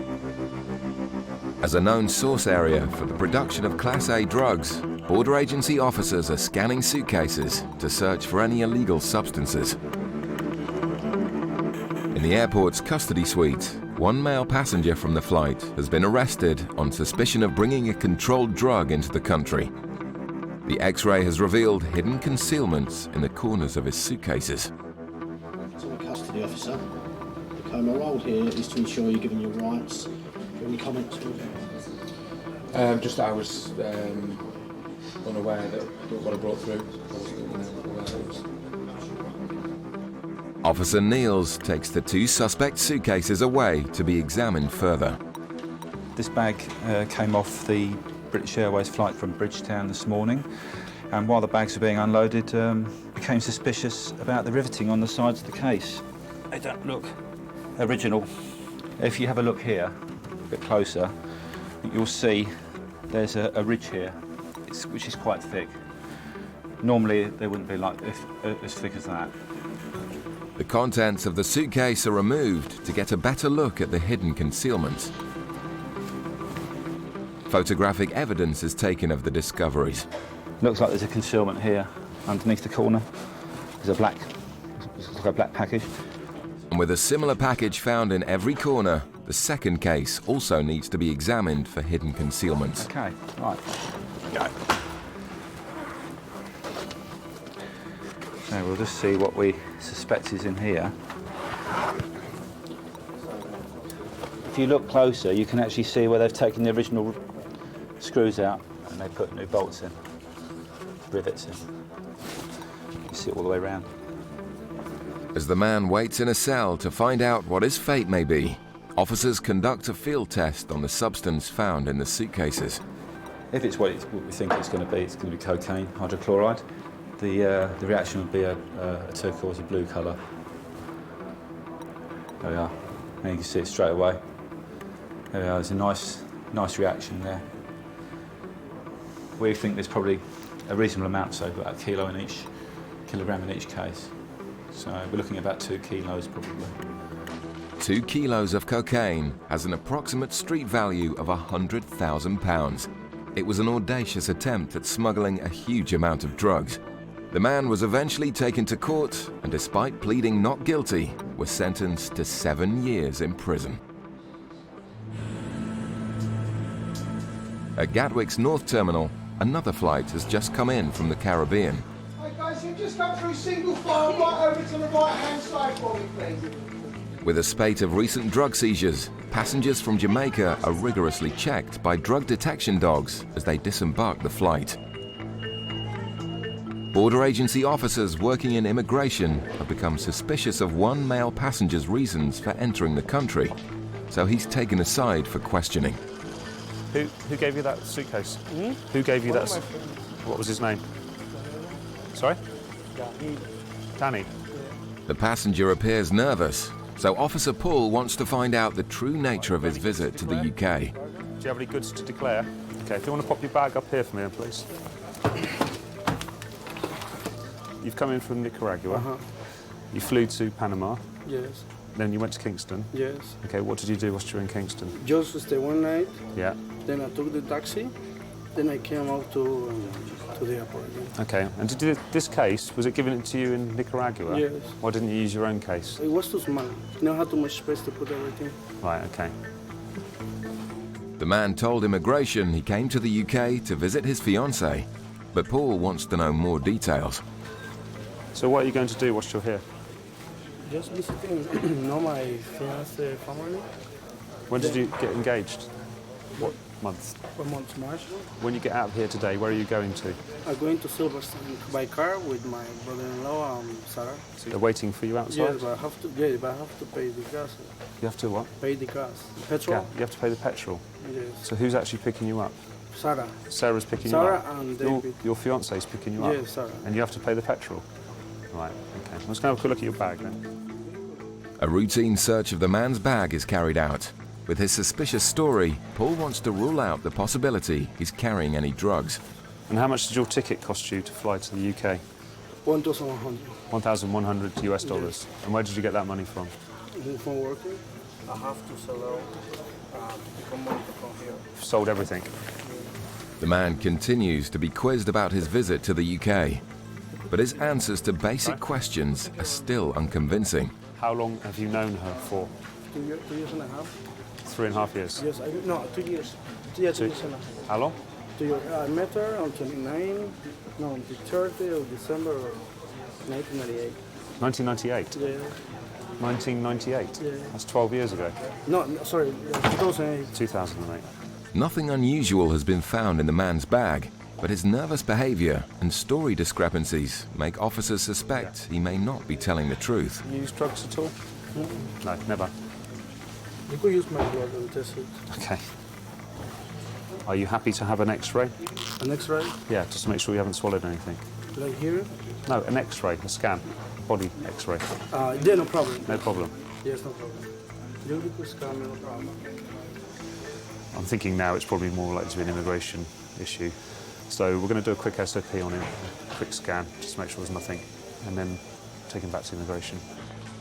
In a few minutes, any goods the passenger may be hiding on his body will be revealed. It's not just passengers that the border agency search for drugs. In the freight terminal, an illegal concealment has been found in some packages from South America. Okay, what we have here is a courier package. It's coming from, appears to be a private individual going to a company in London. 3 old books in total. Pages have been glued together and hollowed out to reveal a package of cocaine. A field test is conducted to confirm the substance definitely is cocaine. Some cocaine out. Should go a lovely turquoise colour. Oh, there we go. This concealment is a bit of an old-fashioned one, really. I haven't seen this for quite a while. I mean, we've got about 2.5 to 3 kilos of cocaine. But something else has been found amongst the packages. They've done a letter to try and give it some credibility. Dear Stephen, things here are very difficult. Anyway, we keep working and trying to survive. The other 15 books you asked me, I'm searching for them. Greeting to Tony and Steffi. Big hug. And as long as I find the other books, I'll be sending them to you. So maybe they'll have another go. It's a seizure worth over £100,000. Further inquiries will be made into the background of this, and consideration will be made whether it can be done under a controlled delivery, and see if anyone can be picked up, arrested and charged for the importation. Back at Gatwick's North Terminal, officers speaking to a passenger from Nicaragua have discovered another reason to doubt the legitimacy of his visit to the UK. Who's Giselle McCoy then? Who is Giselle? Giselle, was it? McCoy? It's like something in our work. But whose is it? Find it, I don't know. You found them? Yeah. That's not really an explanation, is it? There's a crime here? There's a crime anywhere in the world. No. They're not your credit cards. Like, for example, if somebody finds my credit card, he cannot use it. My bank won't pay. If someone finds your credit card, they can use it. No, they cannot. My bank... You haven't come up and given me a reasonable explanation as to why you have 3 credit cards in the name of somebody else. Okay? With more holes in the man's story, it's hoped that a body search will provide some answers. Just going to do a quick search person. We need to search you. Make sure you're not carrying anything you shouldn't be, okay? In Jamaica? No, here. We're going to search you here. The passenger reveals that he's already been subjected to a body search at the start of his journey in Jamaica, as they too thought he was suspicious. It's only going to be a rub down. I'm just going to rub your body down, okay? Just make sure you haven't got anything on you. Yeah. And if you pass me your shoes. A routine swab test will be done on his shoes, but officers are more concerned by what they've already found. He's got 3 credit cards in the name of another lady, and he can't come up with any explanation as to why he's got them. And he's pretty much refusing to answer as to why he's got them as well. He just keeps saying he's found them, and then he said he knew the woman. So it's negative. A negative reading suggests he's not carrying any packages, but his story is suspicious enough to put him through the X-ray. Just stand facing that way when I say go. Do you understand? Yes, sir. Okay, thank you.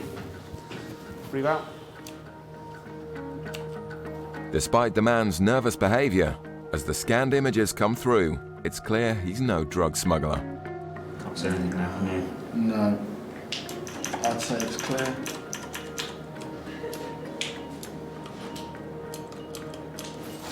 Okay, that's clear. We're going to take you back upstairs to the immigration officer now, okay? So I'm going to hold on to this in the meantime, all right, and hand it to them to look at. With nothing found on the scan, the man is escorted back to immigration. He was eventually denied entry into the UK and was deported back to Jamaica the following day. The Trinidadian student who smuggled drugs inside his body eventually passed 62 packages and was sentenced to 6 years in prison. The UK Border Agency is at war with smugglers in the ports and airports. You don't have to say anything. Get that out of my face. Coming up, a suspect claims she's been treated unfairly despite the evidence. What we don't know is what somebody's problem looks like. Me, I don't do this. No. Officers go toe-to-toe with an angry passenger in Manchester. Robbers just want more money off us. Let out! Let out! Let out! And for this travelling chef, What's on there? TV appearance. I'm arresting you on... smuggling drugs is a recipe for disaster.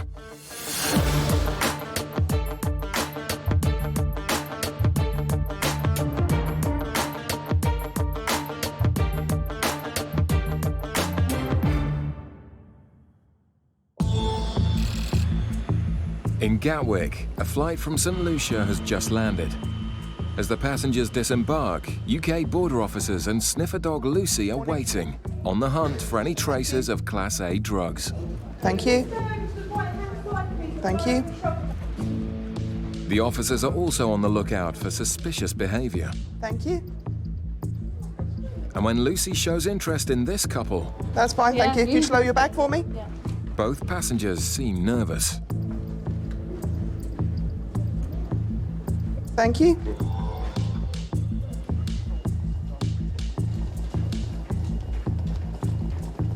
Handler Claire tracks the couple through passport control to baggage reclaim, where the search officers are waiting. Yeah, they're sort of to the right, came away because he is looking this way, but I think he's just sort of looking everywhere in general anyway. Yeah, Jason was saying that he's pretty nervous.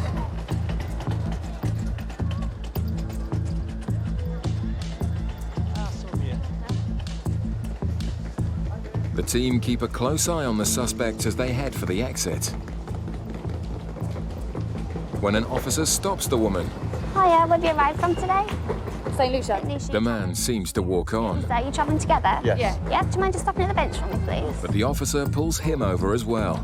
Separating at the channels is a tactic often employed by smugglers, and the officers start to think they may be onto something. Just need to ask you a few questions about the bags. Obviously, are you travelling together? Have you been together for the week? Yes, I'm actually unemployed, but I do escorting on the side, so I do get some money. Okay, have you packed the bags yourselves? Yeah, I have. Are you fully aware of the contents of your bags? Yeah. The passengers seem a little jumpy, You all right? Yeah, I've got tummy. and the officer notices her laptop is held together by sticky tape. That's one yours. Okay, can you turn it on for me if you've got the battery? Officers at Gatwick have recently found drugs hidden in laptops, and this one looks highly suspicious. Well, if it goes through the X-ray, we don't need to put it apart, do we? We're just having a look at it because it's got tape all over it, which isn't usual. Sorry? It's got tape all over it. Yeah, we hold it together. Okay then, there's not going to be a problem, is there?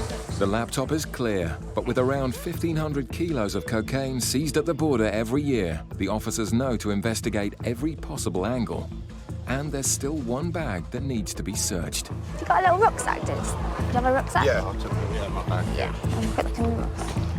Got dirty washed in it. They swab the inside of the rucksack for traces of drugs. They now need to look again to find out where the cocaine trace may have come from. That comes to them. There you go. Basically, what we did there was a swab of your bag, and it came up with a hit of heroin. Cocaine. Have you used any cocaine whilst you've been away? Have you got anything in the bag at all? No, not that. No. That is your bag, is it? No, you have to check. Inside the rucksack is a plastic bag. Have you got in there in that bag? What is? You tell me what is in your bag. It's on that bag, yeah. Just take your hands off it then. You don't know this is yours. No, that would be put in there. No. Can you stand back for me? Someone took our bags at the airport. We had to check in. Yeah, we had customs checks at the airport. Yeah. Just stand there for me. Hotel, yeah. You're saying you don't know what this is? Okay, stay there, please. Are they drugs? Stay there a sec.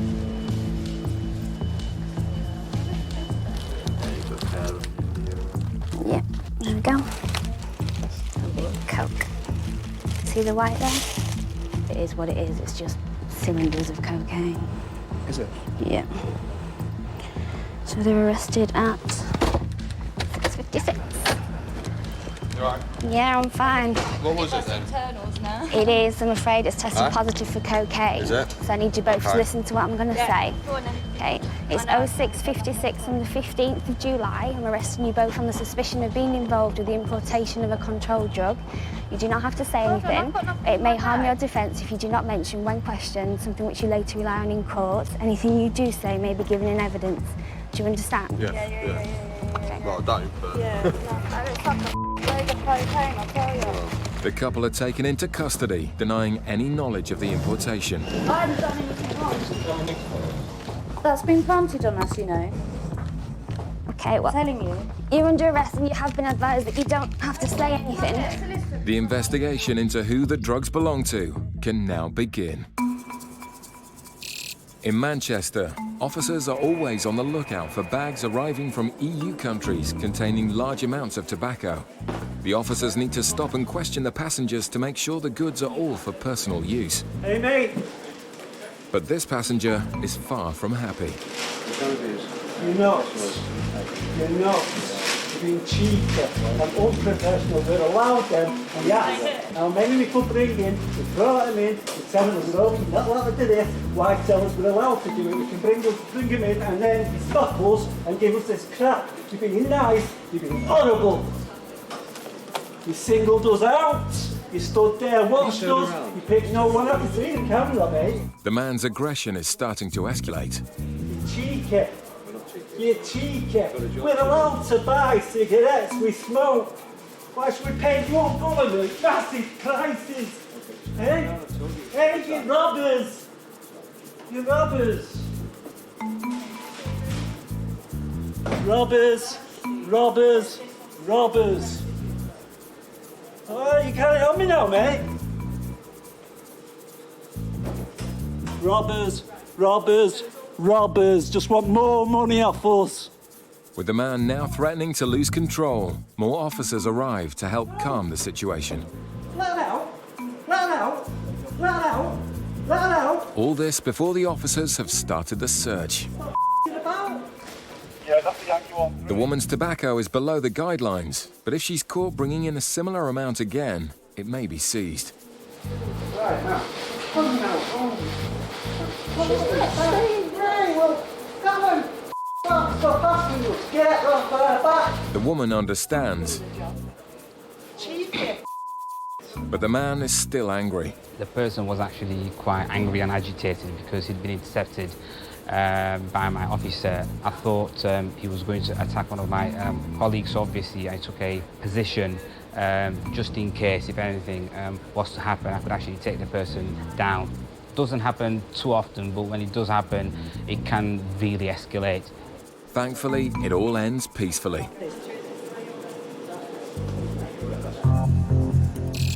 Back in Gatwick, the two people caught with cocaine in their hand luggage are under arrest, and officers are working out the scale of the crime. 3 kilos, .590, probably 3 kilos at the end. We were looking at the bag, looking at the laptop, looking at something sophisticated, very well hidden. And to be fair, to find 6 big blocks like that in a bag, I haven't seen it for a long time. The female suspect is a former heroin addict and is now asking for her medication. We can't give you any medication, obviously, because we're not doctors. Listen to me. We need to do it. No, I understand that. We need to do a search of your person, and then we need to take you down to custody, and that's when you'll get given your solicitor, and we'll call in a nurse or a doctor. I'll tell you what, I ain't done nothing, and I'm not even holding myself accountable for any of this because I've done nothing. I knew about nothing. Okay. It's been planted. My friend wouldn't do that. Basically, you need to speak to your solicitor about those, okay? Tested positive for cocaine, and it's 3.5 kilos, which is quite a lot. The couple will now be strip searched. I'm also going to have to get you to bend over at one point so I can see you've got nothing internally. Of course, okay? of course. Meanwhile, sniffer dog Lucy is brought in to be trained up on the unique scent of this cocaine seizure. With drugs varying widely in both purity and quality, any chance to give dogs a new scent increases their chances of sniffing out more smugglers. The suspects are now transferred to the custody suite for further questioning.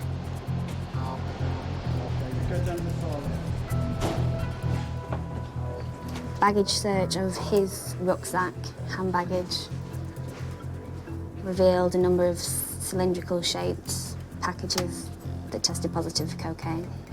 Do you have your own solicitor or do you want a duty? Duty, that's fine. We can arrange that for you. Do you want anyone notified you're here? No? Cell 3, please. Okay, just take your shoes off, leave them on the top. As the female suspect arrives, the arresting officer brings the investigation team up to speed. She's got nothing in hers. You did her bag first? Did her bag first, her and her handbag. So they had separate baggage? Yeah. He had it in his rucksack, all of it, 3.5 kilos, whatever it was, in his rucksack. Which is not checked? No, hand baggage. Okay, yeah. And it was foil wrapped cylinders? It's cylindrical, vacuum packed, I would say, vacuum packed packages. I haven't even counted how many, to be honest. And they straight away started saying that the bags were taken off them in St. Lucia, and they thought something was odd and they've been set up. Being caught with this amount of cocaine is no laughing matter. Both suspects have since pleaded not guilty. But if convicted, this could be the first night of many behind bars. Still to come. A woman claims she's been treated unfairly despite the evidence. Yeah, I don't do this. No. Just they pick the wrong person. Coming up, officers get a coke hit from this man's toothbrush. But he's keeping his mouth shut. Quite a strong hit, that.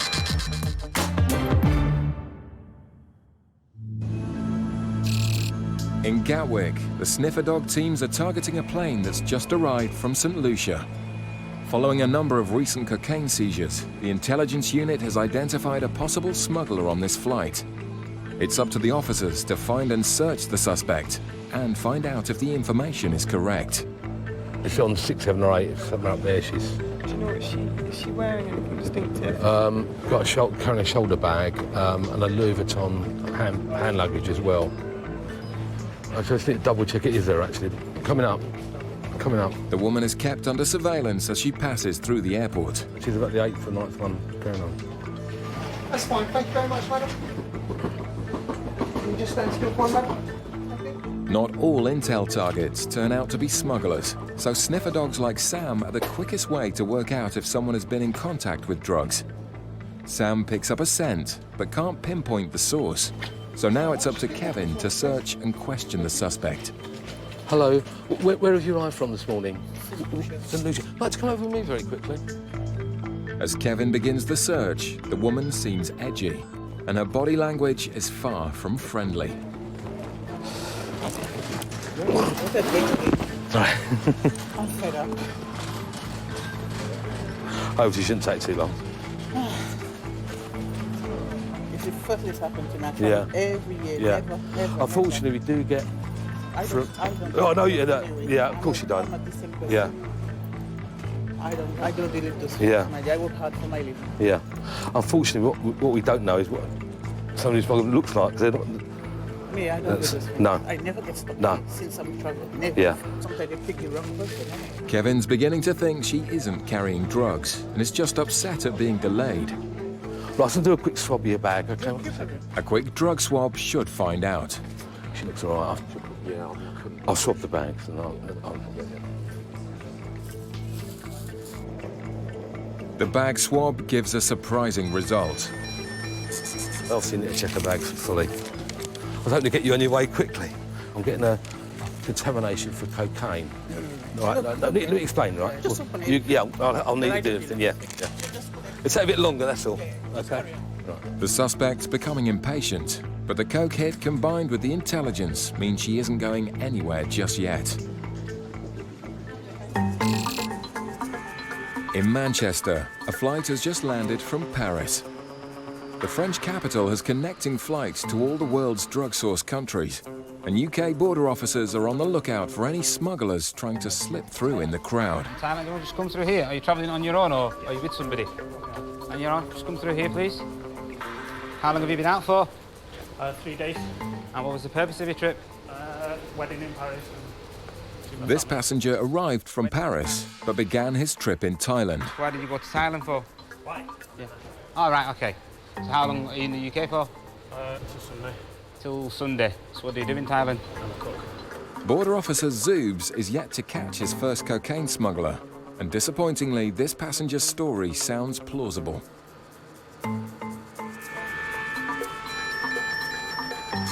But a strong hit for cocaine from the passenger's passport raises suspicions.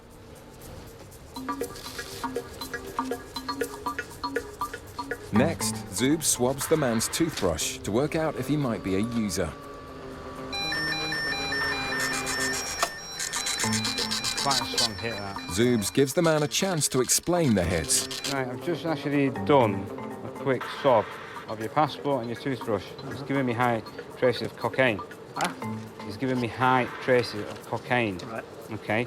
Have you actually come into contact with cocaine in Thailand? No.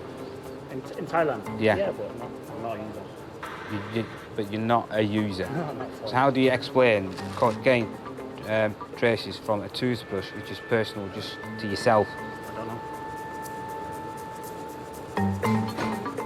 Right, okay. With the man offering no explanation, Zoobs has to assume he's carrying drugs either in his bags or in his body. Okay, I've actually had high hits of cocaine from the trainers, right? How do you explain all these of...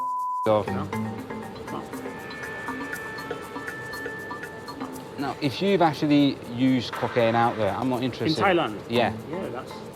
You've used it out there now? I said that to you. No, you said you didn't. I did. I said that to you once or twice. Just once or twice in the past.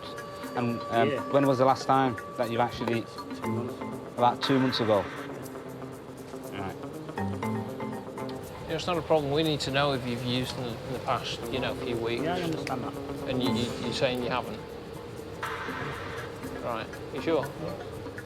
But under pressure, the man changes his story again. Well, so when was the last time? I used it in Paris. In Paris? In Paris, so it actually wasn't 2 months ago. He's finally admitted using, but as he's already lied, the officers need to make sure he's not carrying any drugs.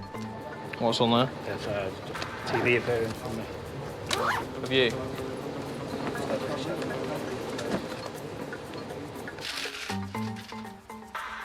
They're just a selection of CDs, and he's got one DVD. He's a celebrity chef, apparently. It's something to do with... that's what he said he was, a celebrity chef, some sort of TV programme.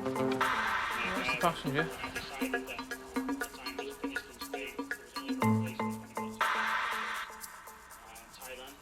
Although some of the story checks out, Zoob still thinks the passenger may be a smuggler. Initially, he denied he was a user. He's admitted to the fact that he first told me he last used 2 months ago. And then he came down to the fact that at the wedding where he went to in Paris, they had a big session. Have you asked her if it objects or such? I've not asked him, but just see the reaction, yeah. Still on the hunt for his first ever cocaine seizure, Zoobs puts the man on the spot. If we were to ask you for a search of a person, would you object to that? I'm carrying 2 grams of cocaine. I have 2 grams of cocaine in my underwear. Right, okay. Zoob's persistence means he's just bagged his first ever cocaine seizure. The time is 17:35. I'm arresting you on suspicion of being involved in the importation of controlled drug. The man's admission is set to land him in a whole heap of trouble. Just take a seat on the back wall. That one. And the seriousness of the crime is already starting to hit home. Okay.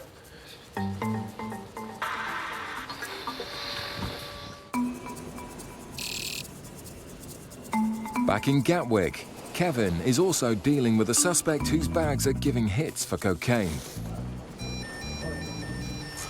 Again, I've got low levels of cocaine.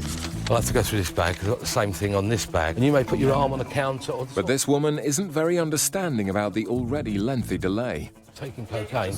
And that can get on your clothes. Yeah. Just to put the bag through the X-ray. What we're looking for is concealments. It looks okay, it doesn't seem that heavy, but... Having ruled out all other causes of the coke hits, Kevin's last job is to X-ray the case. Yeah, there's some sort of thing here. It could well just be part of the bag makeup. I just did a check in the middle of the bag, just about there. There's nothing there. The anomaly is just a bar of chocolate. And that's what came up on the X-ray. They found cocoa, but not cocaine. The woman is now free to go. That's what was in there. Could you, yeah, because the lady wants to go away, actually. You came in this morning, holding me. It's something or you put in my dress. It's so funny. I never have a problem since I'm travel. Even in St. Lucia, I never have a problem. This time, the search finds nothing. And despite Kevin's best efforts... Oh, dear.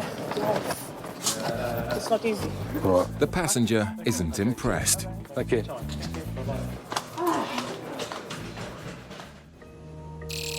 Back in Manchester, the officers have the celebrity chef caught smuggling cocaine in his pants under arrest.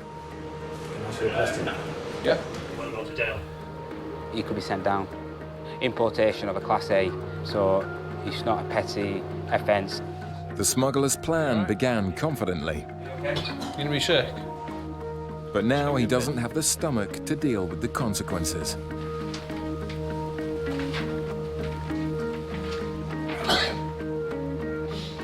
The man is visibly distressed, but Zoobs needs to get his hands on the cocaine hidden in his underwear. Are you okay, sir? Are you okay to continue? Can you bend down, please? Part your buttocks, please. Okay, sir. 2 small packages. They're in plastic bags. They were on his underwear. In the UK, one wrap will probably about £50–60. For what it's actually worth, I mean, he's put his neck on the line. It's a small seizure, but with serious consequences.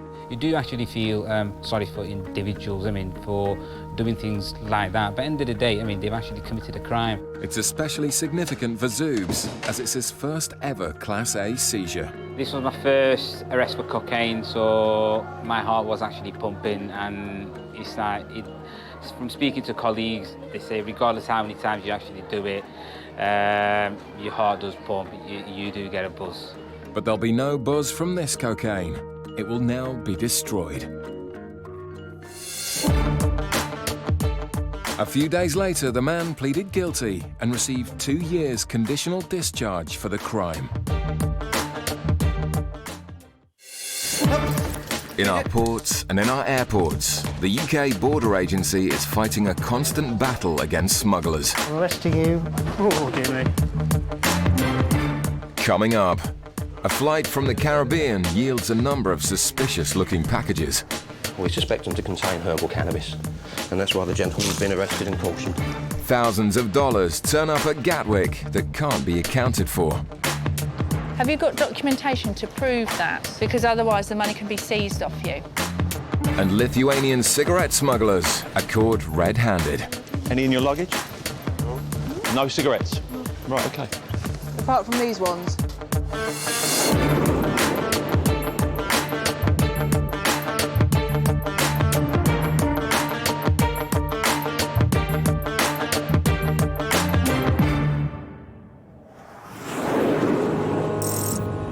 At Gatwick Airport, a flight has just landed from Montego Bay in Jamaica.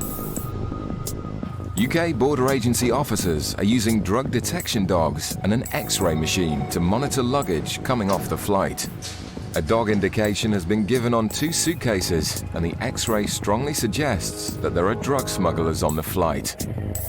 In the baggage reclaim area, officers closely monitor the first of the passengers to collect one of the suspect's suitcases. A young mother and child collect the case and head towards the customs channels. It's here that Officer Mike steps in to stop the woman and break the news to her. Control drug. Your bags. The bags you just said are yours. Therefore, I am arresting you on suspicion of being involved in the importation of controlled drug. Do not have to say anything. It may harm your defence if you do not mention when questioned something may later rely in court. Anything you do say may be given in evidence. Do you understand? The woman is led away for further questioning, but protests her innocence. Please don't play them games. Right, we're going to be getting some women in to search you anyway. That's fine. Meanwhile, the second suspect suitcase is collected by another passenger. Hello there, sir. You travelling alone today? Just bring your bag over to the bench for me, please. The man declares he's the owner of the suitcase, so Officer Gary confirms his fate. I'm arresting you on suspicion of the illegal importation of a controlled drug into the UK. You do not have to say anything, but it may harm your defence if you don't mention, when questioned, something which you later rely on in court. Anything you do say may be given in evidence. Do you understand you've been arrested and cautioned? Right, if you come this way, Billy. The man is also led away for further questioning. Straight over towards that officer over there. With both passengers now under arrest, Gary can finally inspect the suspicious brown packages found in the suitcases. We suspect them to contain herbal cannabis, and that's why the gentleman's been arrested and cautioned. The contents of the packages will need to be formally assessed to get an idea about the weight and the value of the drugs. Since being in custody, the male passenger's mobile phone has gone off several times. Certainly trying to get hold of you, aren't they? That's his mobile phone keep going off. It's obviously his accomplices trying to find out where he is, hopefully looking for their commodity, which they're not going to get.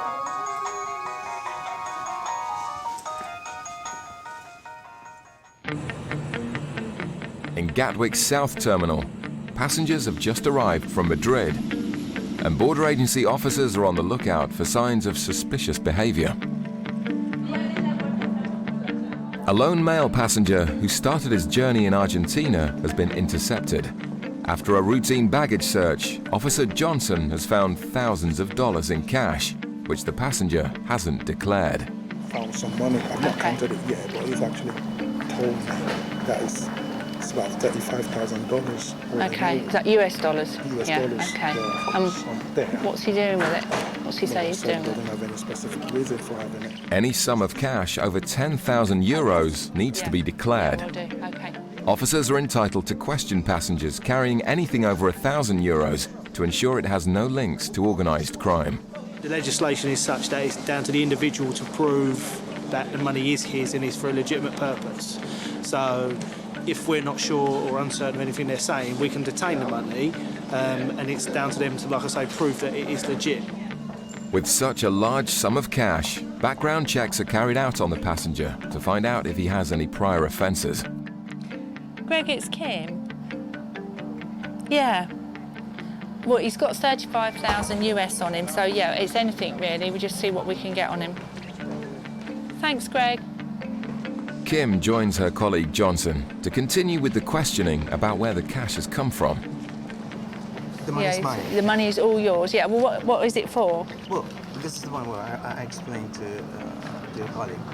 I just went back to Argentina for a week. Because my mother died 4 or 5 years ago, and then we just finished all the stuff with regards to the money and The will and the inheritance. Yeah. Okay. This is basically my share. Have you got documentation to prove that?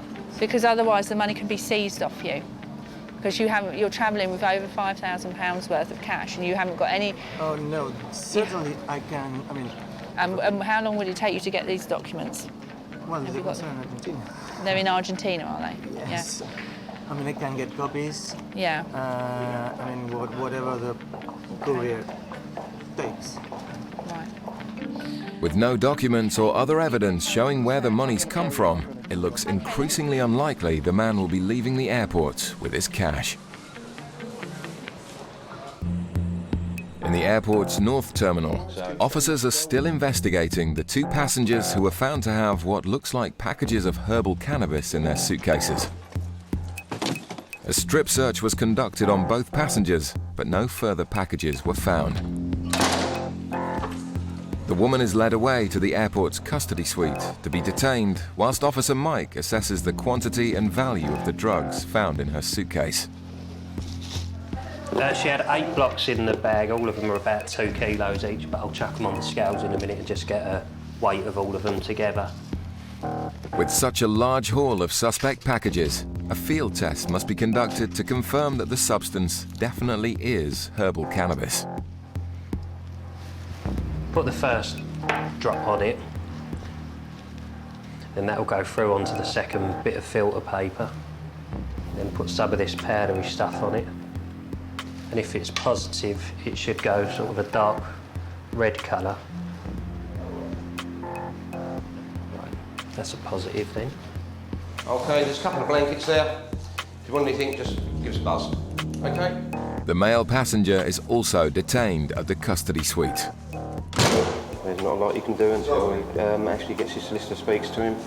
Then after that, other officers will go and interview him. And until then, we're just now going to go through the bags and find out exactly what he's got. A series of large, brown, sealed packages are pulled from the bottom of the man's suitcase. There are 8 blocks in total, making it another very significant seizure. Gary weighs the packages of drugs to find out how much the male passenger was carrying. And as you can see there, the 8 blocks weigh approximately 17.26 kilograms. So there's probably about 16.5 to 17 kilograms of herbal cannabis within them packages. With 2 suitcases full of herbal cannabis being intercepted from the same flight, officers are delighted with the seizure. The 16 blocks found in both suitcases weighed over 34 kilograms in total and had a street value of £80,000 to £100,000. In the South Terminal, officers are still trying to decide what to do with the man who failed to declare he was carrying over $35,000 and £5,000 in cash. Yeah. I don't know if it's going to help, but I can call Buenos Aires, just try to find my father, and ask him just to fax the documents. The problem is they're going to be in Spanish. That's going to be the problem. I think we'll just wait till the officers finish this search and then we'll go from there, OK? If no evidence can be shown for where the cash has come from, drastic action may have to be taken. If he can't show us any kind of trail for this and the paperwork's all going to come via his dad, the solicitor, you're going to have to take the money off him. OK, and then they'll... I think he knows that, actually. Oh, well, I've told Yeah. him. He's got a laptop, hasn't he? He has a laptop there. If you ask him, is there any way he can show proof of where this money's come from on that? Yeah. OK, I'll All go right. speak to him. Yeah. I'll just put a text. Yeah. We'll get everything out the back for a search. Officer Johnson bags up the man's cash and leads him away for a search and further questioning. So what are you going to do with the money you've got now then? This money you've got with you today, what are you going to do? This one? Yeah. I was planning just to basically... first, we were thinking on doing an extension in the house. Yeah. But we didn't discuss further, really. It's not a decision. No. So in the meantime, probably going to... Have you got kids in that? Yes. How many? 2 kids. Oh, all right. The reason why I did it this way, I don't have an account in Buenos Aires anymore. But the man's answers are starting to convince. After Kim's background searches show nothing on their system, the officers have a change of heart. Sarah, it's Kim. Hi, this is going nowhere. I think I've seen his business card. He's on $60,000 a year. He gets on average, 5,000–6,000 a year bonus. He's got a 3-bedroom house. When Franco asked him what he wanted to use the money for, he was going to put some in the bank, and he was talking about actually perhaps doing an extension because his kitchen's a bit small. I mean, he's very relaxed. His non-verbals are very good as well. I think he's a genuine guy, and I think we'll just send him away. Yeah, and just say next time, make sure you bring all the documents with you. Thank you very much. All right, mate, that way I'll come with you. Despite their initial reservations, officers are happy with the man's story and let him leave the airport with all of his cash. Coming up, a man from Trinidad and Tobago causes suspicion after leaving his country for the very first time. Just ticking a lot of boxes, mate. Yeah. Very potentially. Coming up, a suitcase is found stuffed with animal skins, and the passenger's excuses aren't washing. He's claiming they're rabbit, but they're clearly not rabbit. At Gatwick Airport's South Terminal, a number of European flights have just arrived, and Border Agency Officer Paul is x-raying suitcases for excessive quantities of cigarettes. Cheap cigarettes purchased outside of the European Union are often brought into the country to be sold illegally for personal profit. One bag spotted on the X-ray is suspected to contain lots of non-EU cigarettes, so Paul heads to the luggage reclaim area to see who claims the bag. If I can just see your passports. Quick look in the black bag. Thanks. Are these your bags? Yeah. Yes. Did you pack them yourself? Yes. Yes. Do you have anything to declare to customs? Customs? We European Union. Yes. Okay. Do you have any cigarettes with you? I know we. Some. For us. Yeah, but how many cigarettes have you got? Any in your luggage? No. No cigarettes? No. Right, okay. Apart from these ones. Straight away, the couple are busted. Cigarettes. So why didn't you tell me? I don't know. You don't know why you didn't tell me? Okay. More cigarettes are found concealed in cereal boxes. So why are they hidden? I don't know. You don't know why you hide them, and you don't know why you didn't tell me about them. For friends. You do know what's going to happen, don't you? You're going to lose all these cigarettes, yes? The cigarettes are not purchased in the European Union, are they? They're not tax-paid cigarettes anyway. Is there a problem with this? Yes, absolutely there's a problem. When you lie to me and you try to hide cigarettes, then yes, there's a problem. Do you not understand that? The way the cigarettes have been hidden in cereal boxes suggests the couple know their allowance. So how much can I bring with me? I'm smoking. I think you know exactly what you're allowed. Yeah, but and that's why you hid. That's why you hid these. How much can I bring with me? Well, you know that you're in the European Union, and if you buy tax-paid cigarettes in the European Union, then you can bring in this amount. But these aren't tax-paid cigarettes, are they? That's it. Are you sure? Yes. Because at the moment you haven't been honest with me, so I need to check everything, don't I? With a total of 1,800 cigarettes, the unpaid duty is worth £360. Okay, 2 forms. I've got to issue these to you. One's a warning letter and one's a seizure information notice. Thanks very much. Paul seizes all of the cigarettes and the couple are let off with a warning. I mean, he just obviously looked down at his feet, almost like schoolboyish. If I don't look at you then and don't speak to you, then it's not really happening.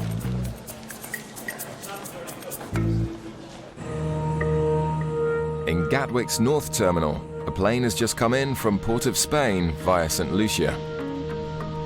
Flights from the Caribbean are a popular transit route for drug smugglers, and officers working in immigration have concerns about one particular passenger. As he collects his suitcase from the luggage carousel, Officer Paul escorts him through to the customs channels. Do you have anything to declare to customs? Cigarettes, alcohol, drugs, firearms? One bottle of alcohol, okay. Sniffer dog Bren also shows an interest in the passenger. He showed an awful lot of interest in this gentleman here. Didn't as such indicate, but it gave me enough information to say, yeah, I want that looked at. Okay, sir. Need to ask some questions about your luggage. Has anybody given you anything at all to bring here? Yeah, my aunt from Trinidad. Okay. Send these things. So when did you arrange this trip? Well, she arranged this trip last month. Last month? Yeah, she told me last time she was in Trinidad to get her passport and she was invited to come up. And who bought your ticket? She did. Do you know what she does for work? Pardon? Do you know what your auntie does for work here? No. No, you don't know that. Paul conducts a thorough search of the man's bags for any signs of drugs. So in Trinidad, you're a fisherman, yeah? Yeah. And how much do you get paid doing that then? Well, I'm self-employed. You're self-employed. Depends how many fish you catch. Depends on how many fish. So what are you intending to do while you're here? Just visit. And what made you want to visit this country? Well, my aunt told me come up and see the autumn, how the leaves does fall and whatnot. But the man's story about the seasons doesn't convince. So you've come here to see autumn, have you? Wow. It's your first time of travel. So you've never even been to another Caribbean island or anything? I can leave that with you, and I'll have a chat with my boss, and I'll be back with you in a minute, all right? Just ticking a lot of boxes, mate. Yeah. Very potentially, third party, his auntie bought the ticket, he's got 300 Trinidad and Tobago dollars with That's him. it. He's never even travelled abroad before. The dog did show interest in On his body. His groin area, should we do strip? Yeah, do stripping. Hello, sir. I want to do a search on you, okay? To make sure you don't have anything on your body.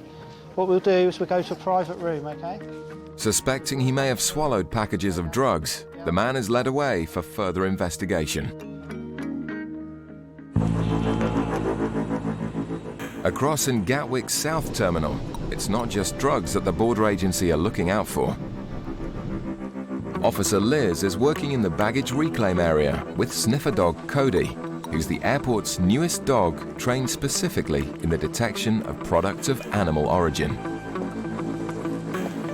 It stems back from when we had the foot-and-mouth outbreak, and we're trying to sort of stop any sort of food products coming out from outside the EU, certainly meats, cheeses, any sort of products of animal origin really. If there's any sort of parasites or any sort of bacteria, etc., that could get into our own food chain, this is what we really are trying to prevent. Passengers from Istanbul have just arrived, and officers in the customs channels are making a number of seizures of meat and other banned foods.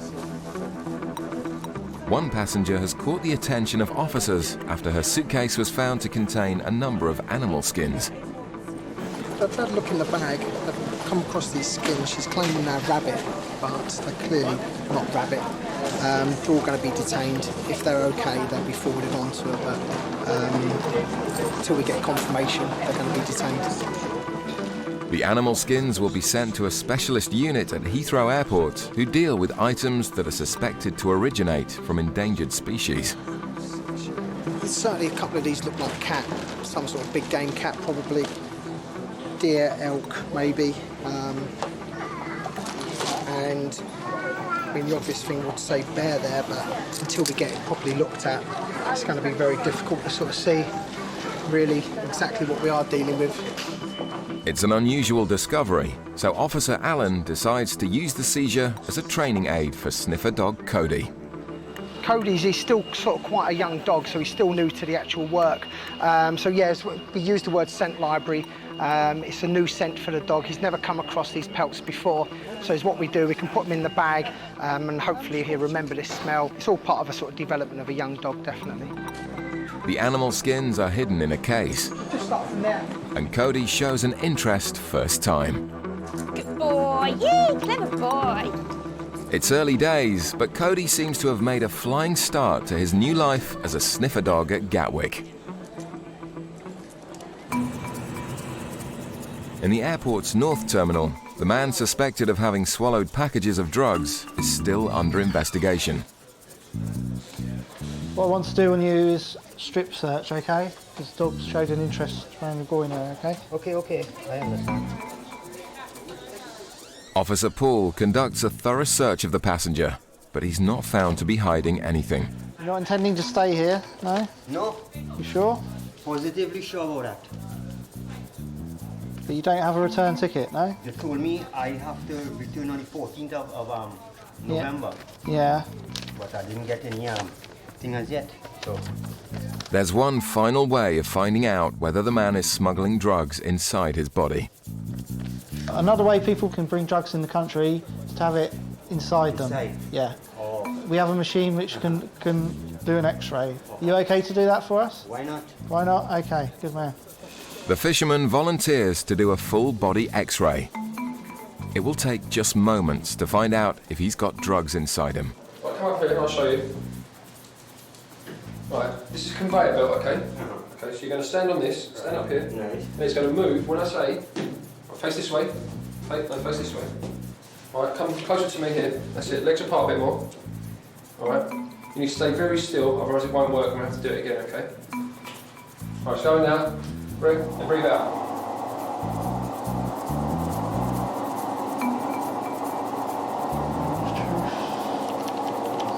Okay, sir. Thank you very much. Despite their suspicions, this time the X-ray shows there are no packages inside the man's body. My colleague upstairs still has an interest in you, okay? He's basically a fisherman in Trinidad and Tobago. He doesn't earn very much money. His ticket was bought yesterday by a third party, which is supposedly an auntie, but he doesn't know what that auntie even does for a job or anything like that. Basically, his story and his reasons for coming here not only drew our attention, but also the immigration officials upstairs. So unless possibly they can find this auntie and she could substantiate why he's here, he may be on the next flight home. We'll have to see. The man was questioned further by officers in immigration and was eventually denied entry into the UK. The two cannabis smugglers found with 8 blocks each in their suitcases both pleaded guilty to drug smuggling. The man was sentenced to 15 months and the woman awaits sentencing.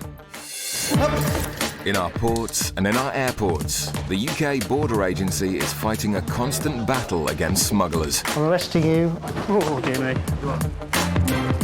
Coming up, in Calais, no one can hold a candle to Sniffer Dog Wax's people-finding prowess. We've got at least one clandestine on top. In Gatwick, a man of faith hopes for a bit of charity. He said he's a charity worker, but he has no actual charity ID. He said he had a lot of stuff on the computer which was related to the charity, but he now can't find it. And paramedics are called to a flight from Jamaica after a passenger is taken ill. She said she's been vomiting the whole flight and she told the crew she'd been given something to swallow to bring back to the UK.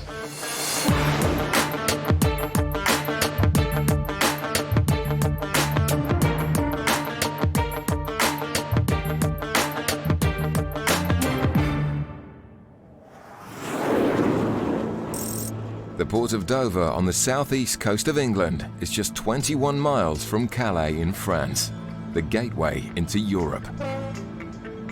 Over 6,000 lorries cross the English Channel every day, and with 18 million passengers making the journey each year, it's the busiest stretch of water in the world. But not all of the passengers crossing the Channel are welcome. Round the clock, the UK Border Agency has a presence at the port of Calais in France. Good boy. Up here, mate, up here. Good boy, in this one. With the aid of sniffer dogs, officers operate in force to protect the UK borders from clandestines, immigrants who attempt to enter the UK illegally. The dog is trained to search for human scent. So a primary role at the northern ports of France is to search for illegal immigrants who smuggle themselves in lorries and other vehicles in order to get to the UK. And the dog is body detection dog is one of the best technologies that we have. In the past 12 months, officers searched more than 1 million freight vehicles and found over 29,000 immigrants attempting to come into the UK. Tonight, sniffer dog Fergus and Officer Matt are searching a lorry bound for Dover. Fergus is starting to show signs he can smell human presence. Is this an indication, is it? Kind of. It's more of a disturbance indication, which means either the driver or one of our staff has checked the vehicle and there's some form of human scent still around there. Do you know? Weights. Which one go find? This time, nobody is found. Ready? It wasn't an overly strong indication, but it was worth a look. Officer Alex has continued the search of freight vehicles using sniffer dog Wax. And it doesn't take long before Wax makes one of his trademark indications. We're going to get the camera in here because he's indicating. Wax's highly sensitive nose appears to have made a positive indication for human presence just above the lorry's wheel arches.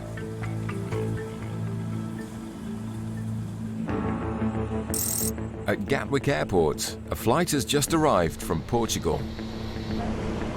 Officers are monitoring passengers disembarking the flight and looking out for any signs of suspicious behavior. Thank you. One lone male passenger is of particular interest, as it's been noticed from his luggage tags that he started his journey outside of the EU. As far as I'm aware, he's a gentleman that's come up from Venezuela via Portugal. He's just been away for a week. I think he's got a sort of last-minute ticket, only booked the day before. The man says he's a minister who also works and raises funds for an American charity with a base in Venezuela. They've got projects and they need funding and things like that, you know. So I used to be a professional bike rider.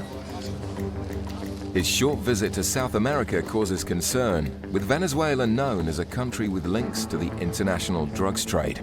So when are you next going to be in contact with these people? A couple of hours. I've already spoken to them on the phone. Okay. As Officer Tori continues to search the man's possessions, her colleague Gary comes across to swab test his suitcase for any traces of Class A drugs.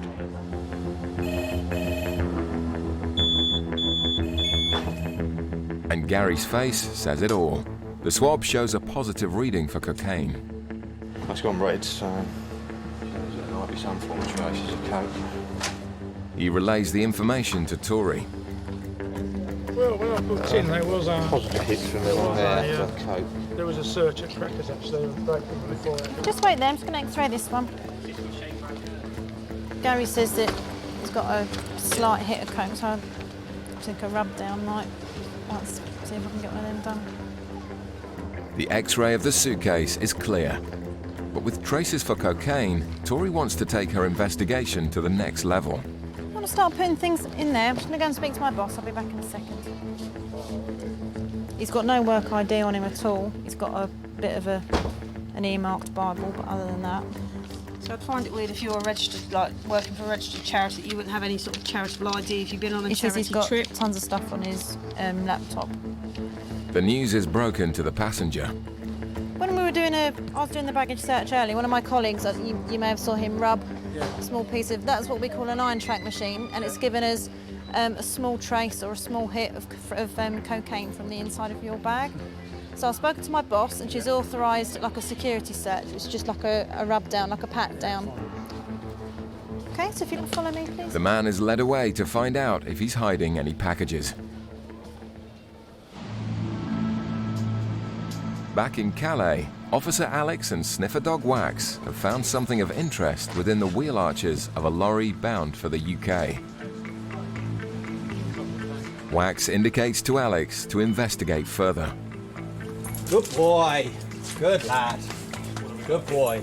We've got at least one clandestine on top of the pannier. So you've got a box that holds pallets, wooden pallets for loading. And there's a gap in between the top of the metal box that holds the pallets and the actual trailer itself.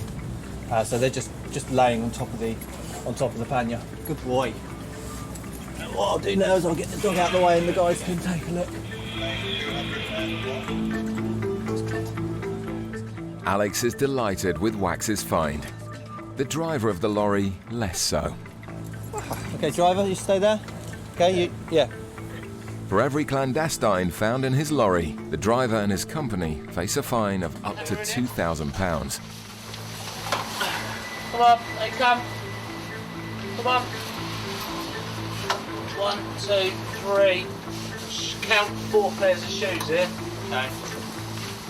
Right, we've called for assistance from the office, and we'll have someone come down to help us get them off the vehicle, and we'll keep them contained until the French police come down. 5 people are eventually found hiding underneath the lorry. It's a significant find, but for Wax, it's all a big game. Dog's happy. He's got his tennis ball, which is what he does it for. The clandestines are lined up as they wait for the French authorities to come and process them. For some of them, this was their 3rd attempt at getting into the UK. The French police have taken them away to the station in the port here. They will process them, and then they'll possibly interview them to ascertain whether they can be removed from France back to their country of origin. It's been another successful night all round, due in no small part to sniffer dog Wax. In Gatwick, the British minister whose suitcase has given a positive swab reading for cocaine has been taken for a body rub-down. When he's saying that the charity he works for have paid for his trip, but he didn't like it there really. It's very vague about what he's actually doing. It's just charity work. What? No drugs are found on his body, so his shoes are taken away for further swab tests. And with another positive reading for cocaine, the plot thickens. There's basically a few inconsistencies with what's happened here, and that is the fact that he's obviously said he's a charity worker, he's worked for a charity for a long time, but he has no actual charity ID. Also, he said he had a lot of stuff on the computer which was related to the charity, but he now can't find it. The man who bought his ticket, he had said, was arranged by the charity. We now discovered that the man who bought the ticket is his friend who's meeting him outside. It's nothing to do with the charity at all. With all of this in mind, officers decide to put the passenger through an X-ray. The positive drug hit from his shoes may suggest he's smuggling packages inside his body. However, his calm demeanor and full cooperation belies that of a drug smuggler. Passengers who've swallowed drugs will be arrested and detained for their own safety until all the packages safely come out. If you just follow the officer again, you can take your bits there. This time, however, it looks like the man has not swallowed any drugs. I think this is all a bit too dense. This is hip though, no? That's your new hip replacement. Oh, that is, yeah. But I mean, all this. With the last roll of the dice, Officer Kerry sends a team outside the airport to try and locate the person waiting to collect the passenger. Yeah, we've sent 2 officers out to look for the guy that is supposed to be meeting Mr. Carey, but as yet no one has showed themselves. They've not turned up to a call for his name or even the call for the meter's name.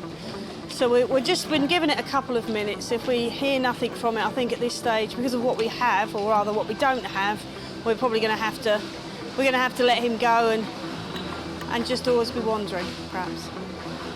Just down the end there. Thanks for your time. No one is found outside the airport. After a thorough search, the man is free to go. The hits for drugs are put down to contamination.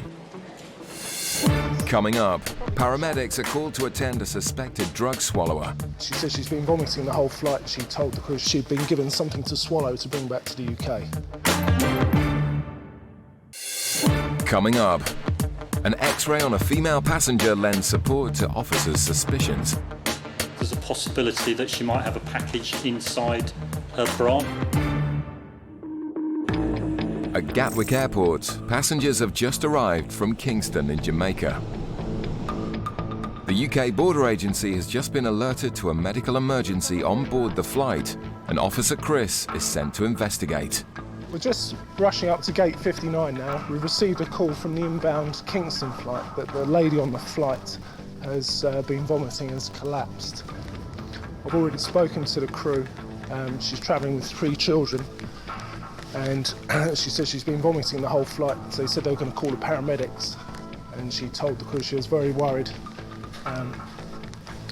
because she'd been given something to swallow to bring back to the UK. With a suspected drug swallower on their hands, paramedics are dispatched to the aircraft along with border agency officers who process the woman's arrival.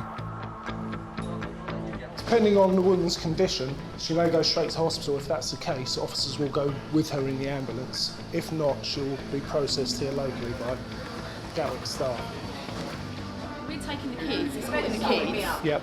I'm not sure where their passports are, but apparently We've got we'll look after the passports. Yeah. We'll go with you. boys, yeah? As the sick woman is attended to by paramedics, provisions are made for her children. Children have just been taken through the controls, through passport controls and customs controls, and they'll be reunited or united with their grandmother. The lady, the mother, she'll surely be taken to East Surrey Hospital, along with 2 detection officers as well, and they'll stay with her for the time being. The woman's health continues to deteriorate, so paramedics must rush her to hospital to assess whether or not she has packages inside her. If she has swallowed drugs, one burst package would take just minutes to cause almost certain death. The lady's just been loaded into the ambulance. She'll be taken to local hospital. One of our female officers will go with her, and other officers will join her as well at the hospital. When she gets there, she'll be examined by the doctors to see what, if anything, she's got inside her. She's saying that she's a couple of months pregnant, which is, it's not an unfamiliar thing. We see pregnant women on occasion do swallow packages of drugs or have drugs inside them as well.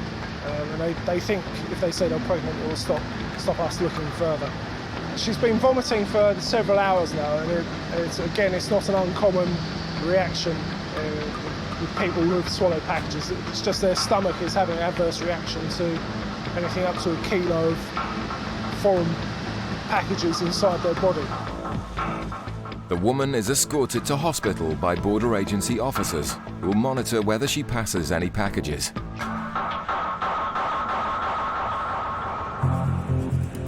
Across at Gatwick's North Terminal, officers are busy processing passengers entering the country. A flight has just arrived from Trinidad and Tobago, and passengers disembarking the flight are being assessed by drugs detection dog Lottie and Officer Claire. Documents are checked at immigration, and passengers are questioned about the purpose of their visit to the UK. One passenger's story in particular has caused concern. A lone female has given a number of suspicious reasons for entering the UK.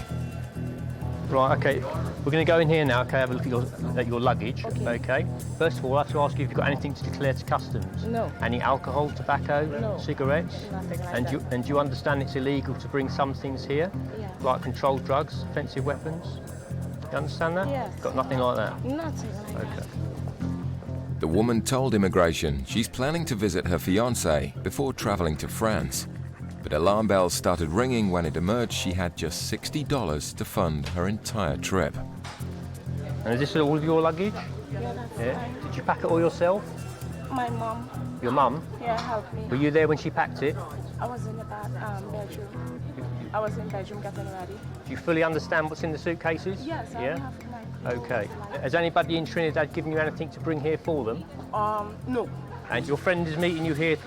Yes. Yeah, okay. When did you meet him? I met him last year. Okay. He asked me if I would like to come visit. So. The woman seems surprised to have been stopped. And although she's cooperating fully, officers will conduct a thorough check of all of her bags to ensure she's carrying nothing illegal. When did you get the ticket? I got the ticket sometime last week. Yeah. Why did you only get the ticket last week? Oh, because he sent me a cash from me. Oh, he's paid for the trip for you? Yes. Oh, okay. A swab test is conducted on the woman's belongings as the search continues through her cases. And a trace reading for cocaine deepens the intrigue. With nothing else found hidden in the woman's luggage, Officer Kevin wants to conduct an X-ray to see if she's carrying drugs inside her body. What we've got is a body scanner. Okay. Yeah, sure. You don't mind going through that? I don't mind at all. No. If we do that, and hopefully you'll be able to get on your holiday. Kevin approaches his superior to get approval for the body scan. I'm just going to body scan her. Right. She's I've run it past her and she's quite happy to do it. Okay. Just to make sure. Yeah, so she's going to do it as a voluntary. Yeah. In just a few moments, officers will find out if they were right to be suspicious. Back at Gatwick's South Terminal, an investigation is underway into a woman who became seriously ill on a flight from Kingston. After claiming to have swallowed something to bring into the UK, the woman was immediately taken to hospital. In the terminal, team leader Chris goes through the contents of the woman's suitcase. So we had a message from the Gatwick Airport. The airport operator's got like a control room that's manned 24 hours. The message we got was that she'd admitted to swallowing packages. She's now saying that she's not swallowed packages. So it may just be Chinese whispers, but also it needs to be investigated. With nothing suspicious found in her suitcase, an ion track swab test is conducted for any traces of drugs. And that's come up as a positive hit for cocaine. It's not saying she has come into contact with cocaine, it's just an indication that she may have.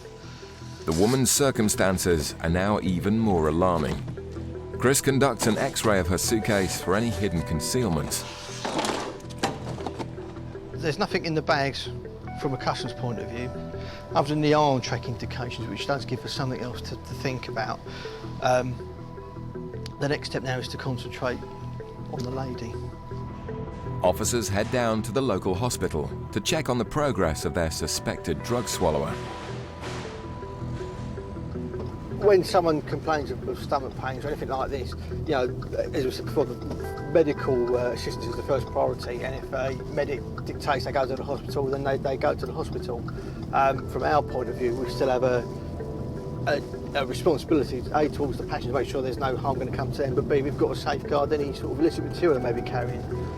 3 UK border agency officers have been monitoring the woman's health at the hospital. When Chris arrives for an update, they're positive she hasn't swallowed any drugs. But nurses have made a shocking discovery. Having spoken briefly to the nursing staff, it sounds like she may have been forced by her boyfriend to drink a liquid to try and induce a miscarriage because she's slightly pregnant.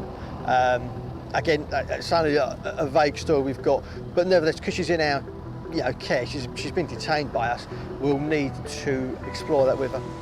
The woman was later discharged from hospital and was of no further interest to the border agency. In the airport's North Terminal, the female passenger from Trinidad is about to be body scanned to see if she has any drugs hidden inside her. Okay, what you need to do, you need to stand on here like this, okay, with your hands by your side, all right?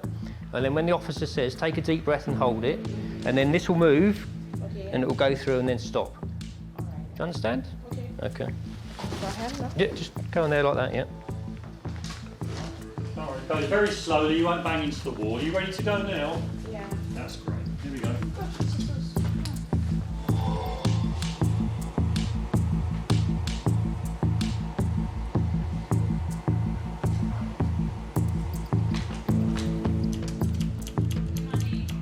I can't see any regular shapes, Kevin, to be honest, in the areas we're looking at. No, I don't think so. We're happy that she doesn't have anything inside her, which is the main reason for using the body scan. There's a possibility that she might have a package inside her bra, which has been known in the past. The definitive thing is to actually do a search, which wasn't done before this body scan. So we'll do that, and then we'll find out exactly if there is anything there or if there isn't. The woman is led back to a private interview room where the search will take place. Just take a seat over there. Okay, sure. Okay, yeah. Okay, so what's going to happen is, okay, because we can't tell what it is, the female officer's going to search you, all right? Okay. But it doesn't take long to find the cause of the abnormality on the scan. You need to get a new bra, don't you? Yeah. Yeah. It needs to be bigger. That's what the picture was. See? Yeah, okay. That's what the picture shows, you see. Thank you very much again, once again. The cause of the alarm is put down to the woman's bra. Right, now I'm sorry you had to go through that, all right? Having completed both customs and immigration checks, she's free to continue her travels. In the following few weeks, Alex and the team at Calais continued their good run of form by discovering a further 34 clandestines bound for the UK. Customs officers are at war with smugglers in the ports, airports, and at sea. Coming up, a bag gives a massive hit for cocaine in Bristol. Ooh. Pretty high. Surveillance officers eavesdrop on a cannabis gang. And he was actually arrested in Belgium with 63 kilos of cannabis in a light aircraft. And suspects in Gatwick who definitely aren't dog lovers. And one was suspected of involvement in a previous drugs importation, surgically inserting drugs into dogs in a Labrador.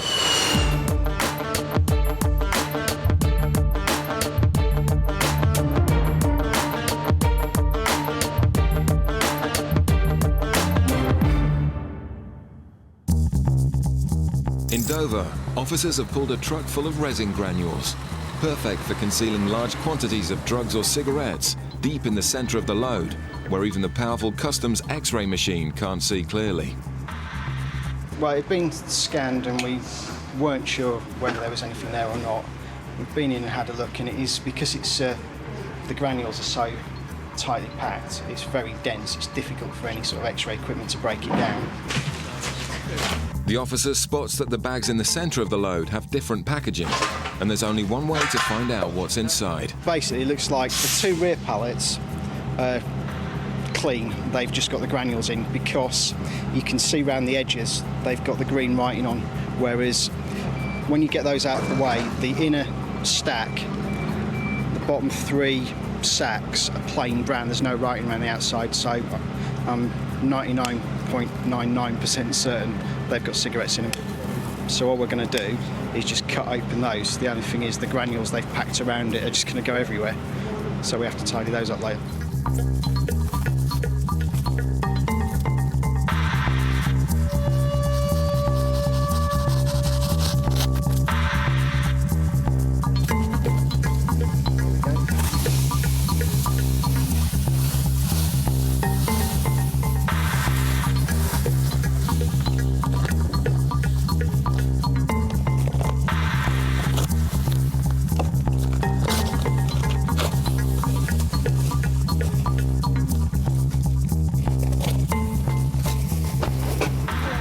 Presto, cigarettes.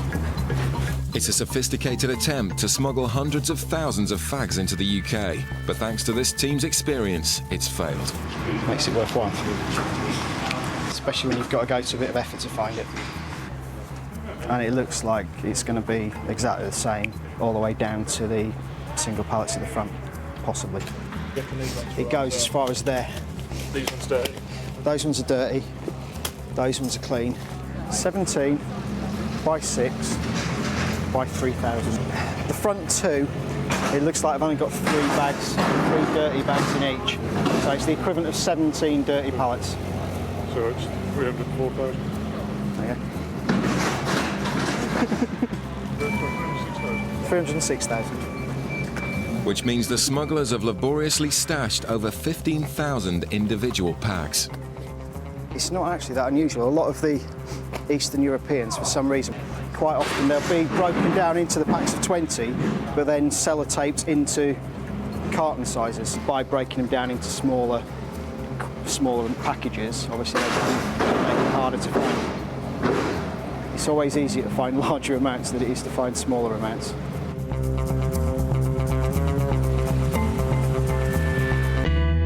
In Gatwick, officers are on the lookout for 2 passengers who've mysteriously split up at passport control. But he came on his own, not with the other guys. Right, okay. One with previous charges of hardcore drug smuggling.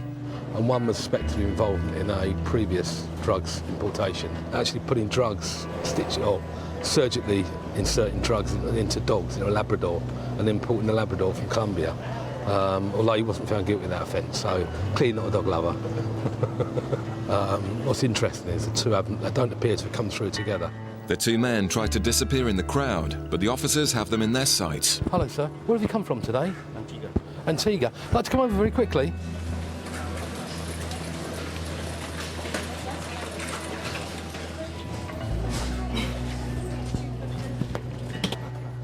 Both men are questioned to see if their stories match up. And what was the reason for your trip? Yeah. Well, to visit my mum. Okay, and how long were you out there for? 2 weeks. Well, lovely. You travelling on your own today? Pardon? You travelling on your own today? Yeah, well, a couple of us, but the rest of them is in the line. Oh, right, so. Did you travel on your own today, sir? Sorry? Yeah. Yes, you did. With their known connections with drug smuggling, their contradictory answers warrant further investigation. Around the edge here, some sort of thickness there, but it seemed quite heavy. What I'm going to do is just pierce it very quickly and see if anything comes out.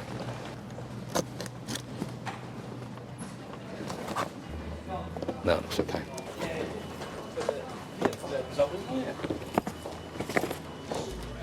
The drug swab gives a small hit for cocaine, and the two officers compare their findings. He told me he's travelling with him.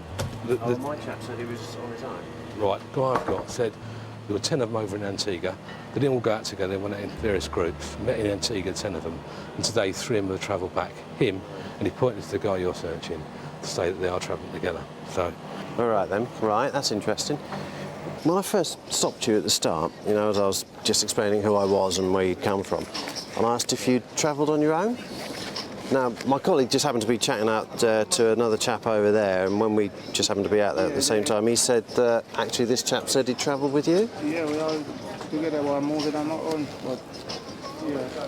So when you said you'd travelled on your own... No, I think even if I'm travelling with probably a woman or kids or something like that. Right, okay, so, but you did... Yeah, okay. know each other. But was it just the two of you? No, there's another one as well. Okay. Thank you. That's fair enough. I'm actually, apart from, I'm nicking a bottle of honey, but apart from that, I'm completely happy. You've got nothing at all, the guy I've got. He's not quite relaxed, actually. Yeah, so are you happy? Yeah. Excellent. Yeah. Finding nothing to justify a body search, Thank you for your patience. the two passengers are free to go. There's your passport. Have a safe journey home. Cheers. He seemed an all right guy. I mean, not nervous at all.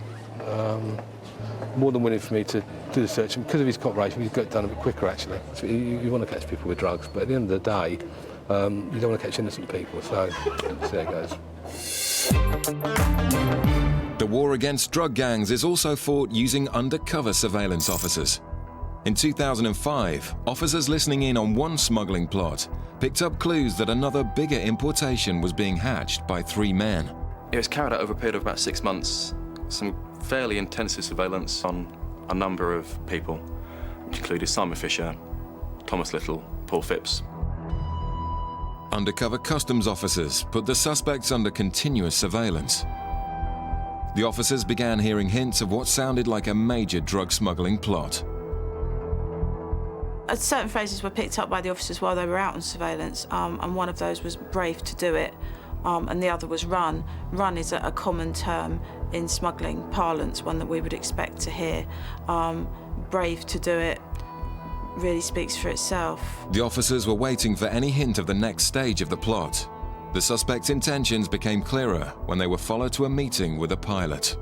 You saw the chap who turned out to be a pilot, Leith, make a gesture with his hand that seemed very much like a plane flying in, coming down low, and then taken up again. And this started to give us an idea of what was being discussed. Part of the surveillance took place in Etchin Hill a little while later, and on the seat of William Leith's car there was a map of the surrounding area, and Simon Fisher, Paul Phipps and William Leith went out looking over the fields. What we believe now was a sighting to try and find a suitable venue to drop the drugs off from the plane. But so far, all customs had was talk. They needed more concrete proof of what the gang were planning. The already intensive surveillance was about to step up a gear. Surveillance was carried out by aeroplane from Bournemouth Airport, and in fact what we had was an officer in a plane shadowing the light aircraft that the smuggling gang had hired. The plane drops down to what we think is about 100 foot off the ground, and then pulls up sharply and heads away again. And that was what we believe was a dummy run for their intended drugs drop. when you're conducting these operations, there's always the right time to actually knock something, to actually take it further. And the team here made a decision that they actually had enough material. But the officers in the UK were beaten to it when the pilot Leith was caught red-handed with the drugs before he'd even left the ground. And he was actually arrested in Belgium with 63 kilos of cannabis in a light aircraft, which really confirmed our suspicions that they were intending to bring in drugs in a private aircraft. The smugglers' plan had collapsed, and worse still, they were about to be arrested. Phipps and Little were taken out together, caught carrying a holdall and a box containing £400,000 in cash. Fisher tried to hide but was tracked using his mobile phone and arrested in a pub. They were all found guilty at trial. Little was given community service, but as the organisers, Fisher received 7 years and Phipps 5 years. It all came as a big surprise to the gang who were oblivious to the surveillance operation that snared them. I was surprised that they were surprised. Certainly when we saw the defendants in court and they were watching the evidence that we'd collated, yeah, I would definitely say that they were surprised. I think testament to the quality of the surveillance officers that we have. In Bristol, a plane from Banjul has just touched down. Officers are on the ground hoping to catch any drug smugglers, notorious on this flight. Banjul is a flight for us, really, which is produced for cocaine as well as a couple of cannabis seizures have been taken from it. Anything which doesn't look familiar or looks out of the ordinary, it could be anything, just pull it off and pull over the passengers and see what's in the bags with. The X-ray can identify drugs, tobacco and foodstuffs. But to find out exactly which, passengers need to be searched. Shows the brown shows it was organic. Yeah.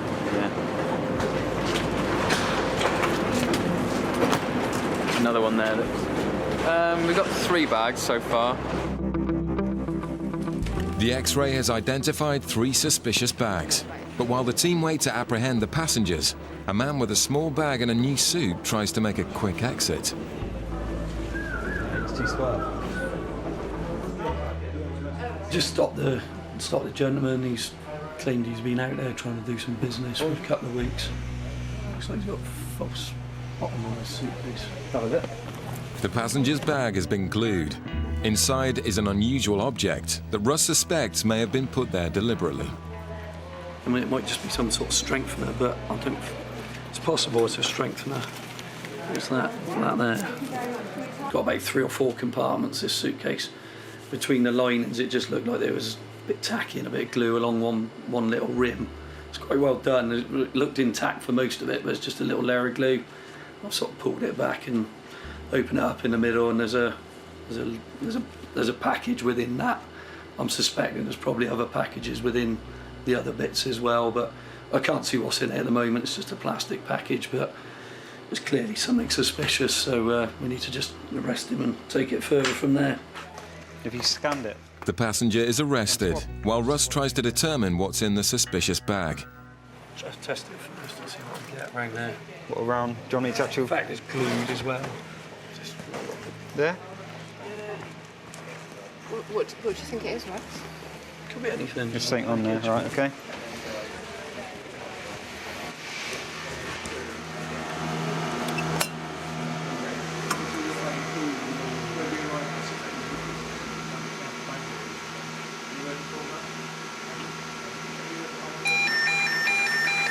Oh,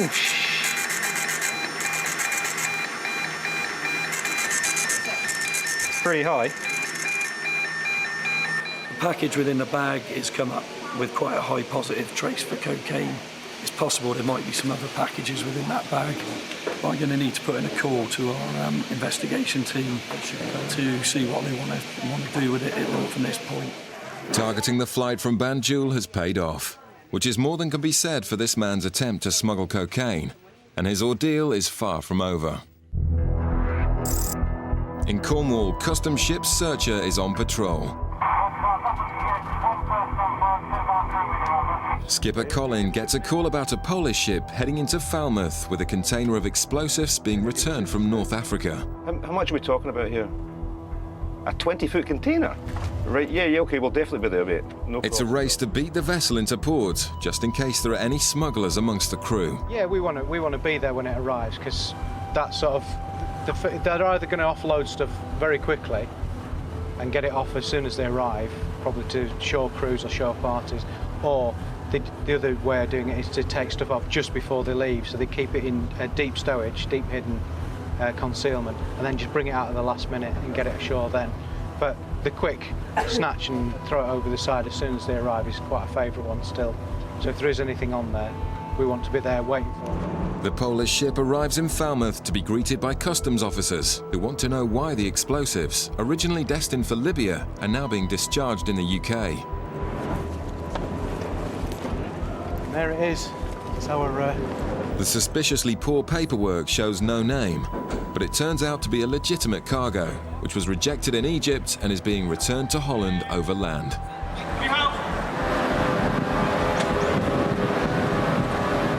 What my team are going to do, they're going to have a quick look around the boat, a quick search. The mystery of the container has been solved, but the officers also want to rummage the entire ship for illegal cigarettes. The age of it, there's probably going to be a few hidey holes in it as well, by the looks of it, that have been used before, so there's a fair chance that they might have stockpiled a few cigarettes for usage in their time in UK waters, so hopefully we'll find those. Back in Bristol, the examination of the man with a bag of cocaine continues. The bag is X-rayed, and it looks like there's more than they thought.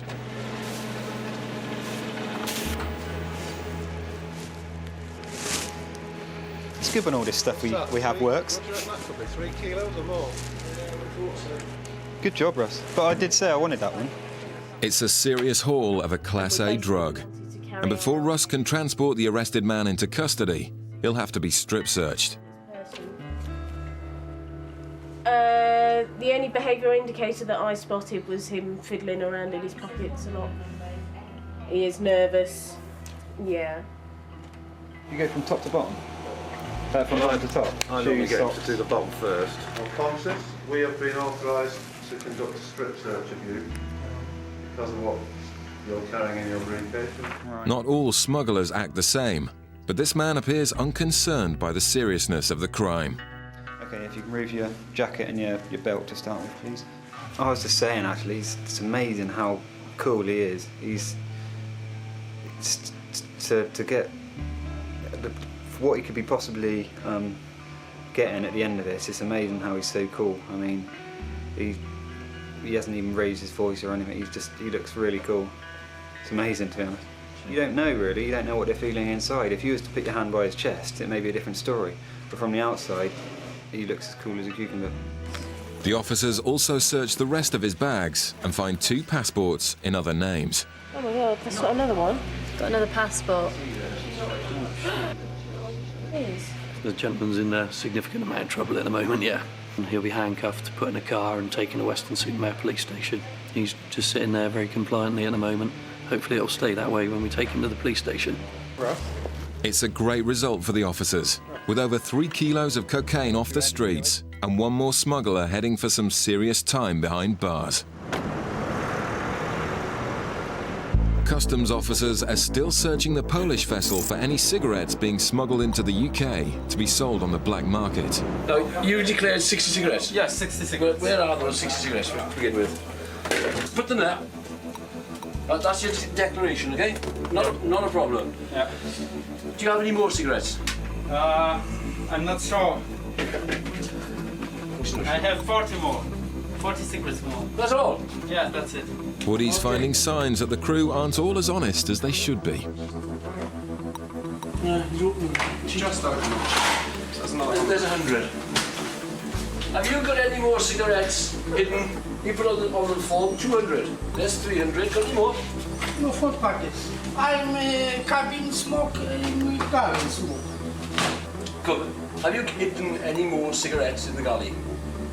Yes. Where have you put them? It's only a small amount, but it's often a sign of bigger things to come. A lot of the time the captain doesn't know what the crew are up to. That's why the best areas to search are usually away from where the captain might go on a day-to-day basis. The captain wants to sail on, but searching the ship could take hours, although there's no evidence of serious smuggling so far. We've got the initial details. I mean, potentially it was a great big terrorist problem. We had hints that it was going to Libya. We've managed to clamp it down to being a legitimate company, doing legitimate trade, which is basically what our work's all about, really. Sorting out the bad guys from the good guys. Just hang on a sec, he's shouting something. You found 10,000? Just as they're about to give up, they find a stash of cigarettes deep in the ship's hull. Cigarettes were found up on top of that ledge, behind some pallets. So this place here was locked. You need to go right around the back there and over the top, and there's 3 pallets there. You go behind the pallets. Who put them here then? Whose cigarettes are they? I don't know, I first man on board. You done his cabin? I've done his cabin. It's clear. Money? No, I didn't see it. Oh, well, okay then, boss. Santa Claus put them there, eh? Santa Claus? The bosun, we think, is the only man with the access to this area, but he's saying that everyone's got access to it, so we need to find out now who actually owns the cigarettes and who's put them up there. The situation is that we think there are more cigarettes on here. Now, there's 2 options. We can stay here and find them, and we are getting dirty, we are getting tired, we're getting upset. Or you can tell the crew to bring any more cigarettes to us. But they didn't have any. We have just found 10,000, Captain. And it's causing you a lot of problems if you don't get the owner for us and help us out by trying to find out if there are more cigarettes on here. Maybe you could have a word with the crew and tell them to find cigarettes for us, or there will be problems with the company, and there will also be problems with the fine on the vessel. Yeah. Okay. It could mean a hefty fine if he doesn't cooperate. So the captain summons the crew to the mess deck and reads them the riot act, in the hope of identifying the smuggler. No one owned up, and as the cigarettes were so well hidden, the officers decide not to find the captain or the company. We came aboard this ship for the explosives, but also to search it in case there was any more explosives, firearms. So we didn't actually expect to find any cigarettes. But there you go. It's just one of these things, you know. You don't expect to find things, but it's a lot like this job. If you don't look, you don't find. This smuggler's plan has failed, and the 10,000 cigarettes will now be destroyed. The cocaine smuggler in Bristol pleaded guilty and was sentenced to 9 years in prison. It turns out he's also wanted in Italy for a string of other drug-related offences. Customs officers are at war with smugglers in the ports, airports, and at sea. Coming up, Sniffer dogs take on drug smugglers in Gatwick. He looks for cocaine and heroin, so he's a Class A drugs dog. A £200 million fraud spirals out of control. It's too much of a good thing. They did get greedy. And officers are on the hunt for illegal fags in Bristol. Like possibly the one that just went through. And that looked like it did have quite a few in that one.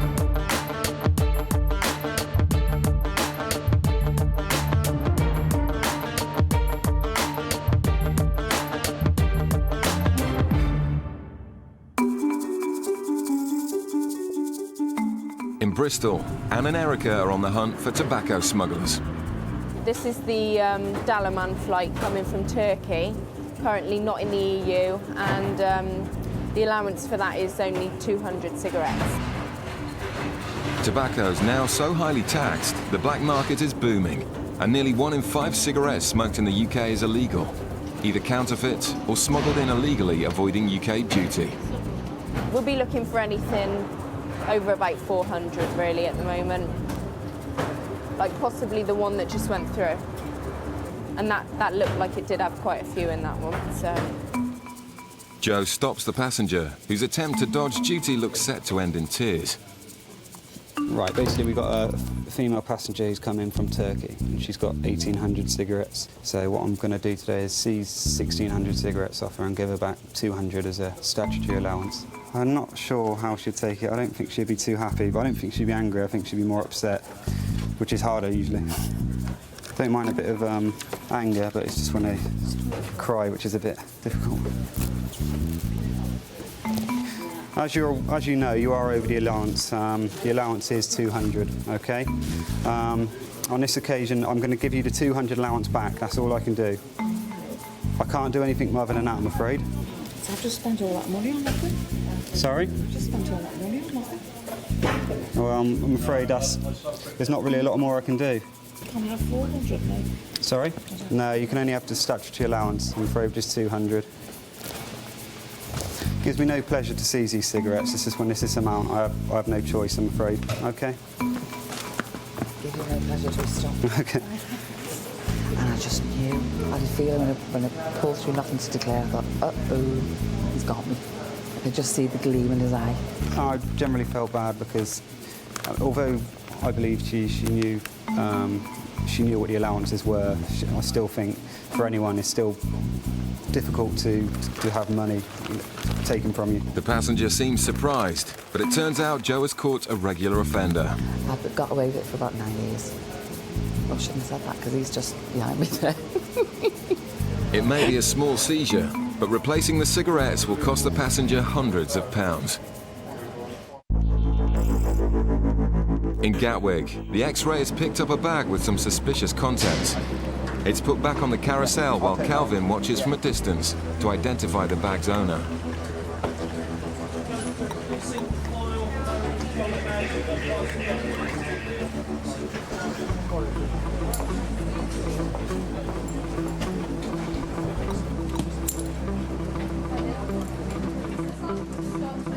The passenger's girlfriend is walking ahead, a tactic often used by smugglers to avoid detection.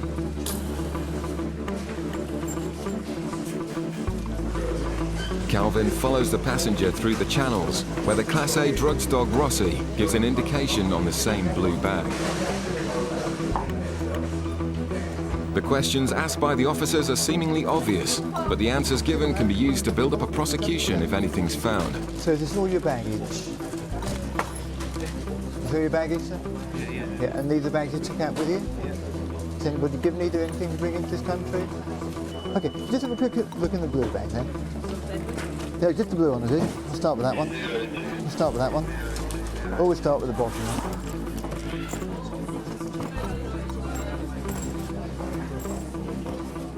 You know what this is?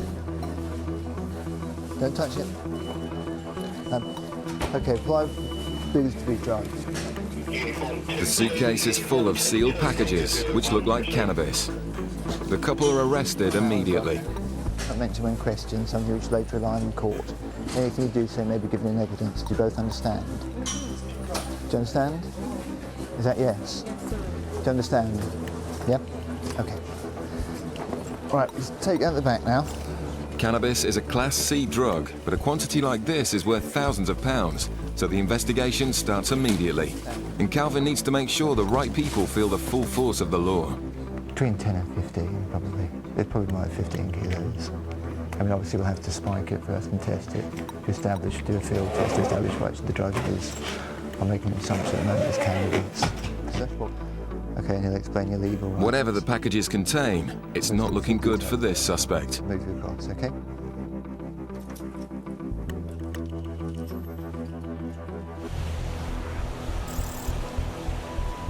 Off the coast of Cornwall, customs cutter Searcher is waiting for orders. We just had some intelligence come in. Basically, they've found a length of rope with an anchor. There's nothing to say it's what it is, what it's for, but the locals have never seen it before. They don't know what it's about. They've handed it into customs and said, we think there's something a bit iffy about that. This is a very old way of smuggling. It's actually putting things in the bottom and putting in a buoy and actually hanging it off the rope. It's been doing it here for hundreds of years with brandy in the old days, but it's happened before with drugs. Okay, full speed carry as we can. Searcher's crew man the vessel 24 hours a day, ready to respond to any threat to the UK's borders. With over 5,000 drug seizures a year, the threat's very real, and smugglers use any tricks they can to slip through the net. We're looking at there. Just the green flag. There's another 3 there. There's another 1 there. So the whole place is full.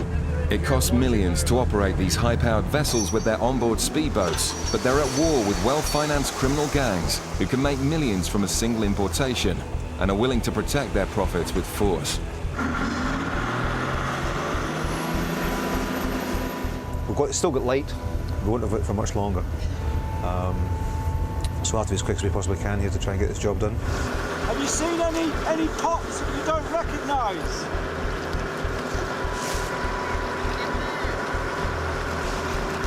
Yeah. Local fishermen are a good source of information, and there have been unusual pot markers sighted in the area. So there's a dead body on the end of this. I'm not going to be happy. In the failing light, the officers check as many markers as they can. Chris? It's a real one, isn't it? Yeah. There's one back here as well. Yeah. There's one more body.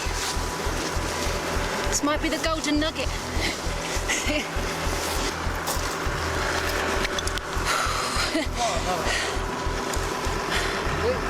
few little pots in there.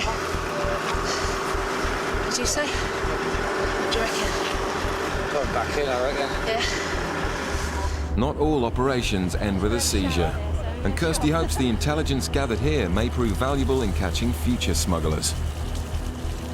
So what we'll do, we'll actually pass that information back inland, and we'll pass that back to intelligence to see whether they can match it with any other activity that's been going on, and potentially keep an eye on that area just to make sure that we know where to find it and what the potential of it is.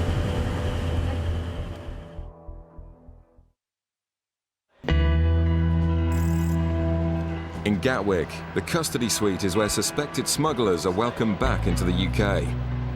It's a significant seizure, but Calvin's job now is to make sure everyone involved in the importation is identified and prosecuted. What are you doing? Right, sit down, just sit down. What we'll do is we'll let the custody officer know you're here, okay? Okay. And then he'll come and see you and explain your legal rights. Okay? Sit there now. Ah.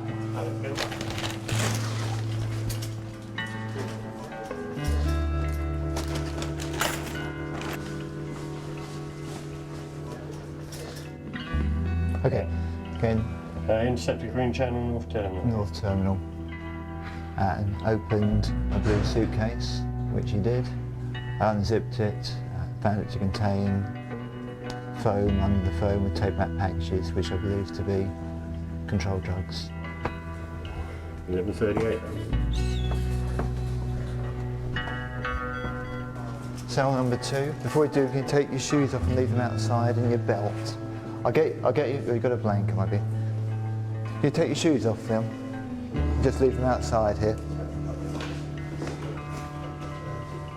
Good.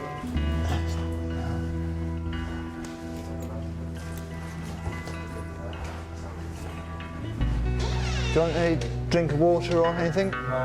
Sure? Okay. How about a cigarette? You can't smoke here, I'm afraid. And the name on this bag relates to the female.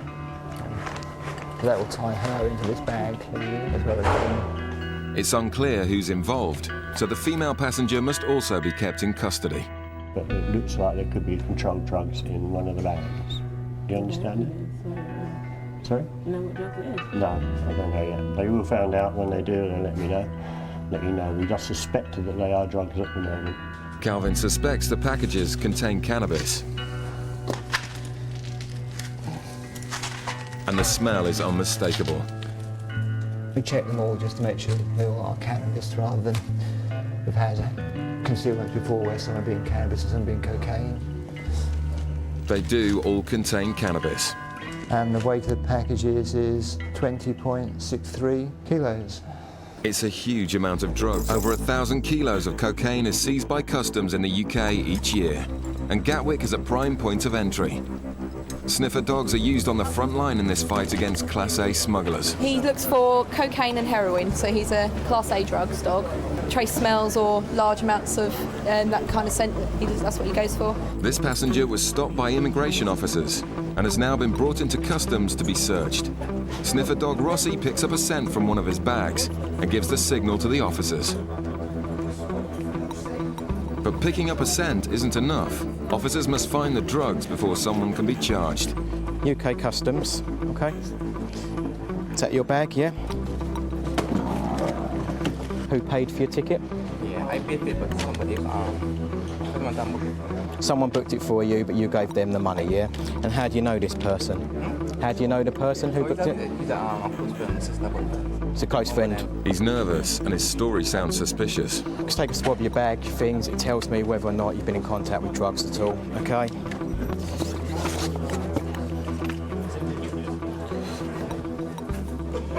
Okay, if you just bear with me a sec again.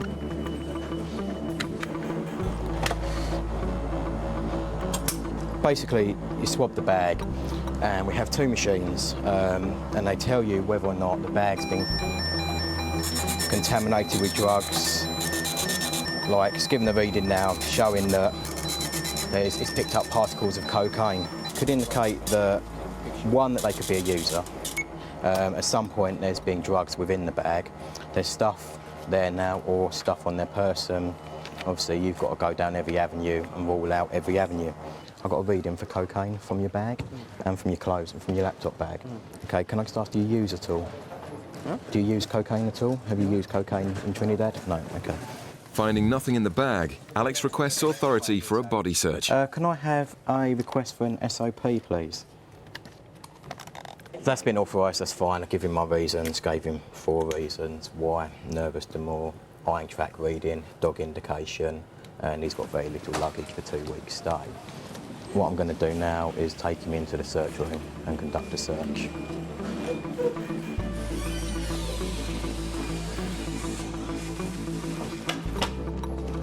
Okay, I'm not going to touch any skin, okay? Got no need to, obviously I can see. If I can just ask you to place your arms out for me, put your palms up into the air, okay? Please don't make any sudden movement. I'm going to do one side at a time. I will be going into your groin at some point, okay? But I will make you aware when I do that.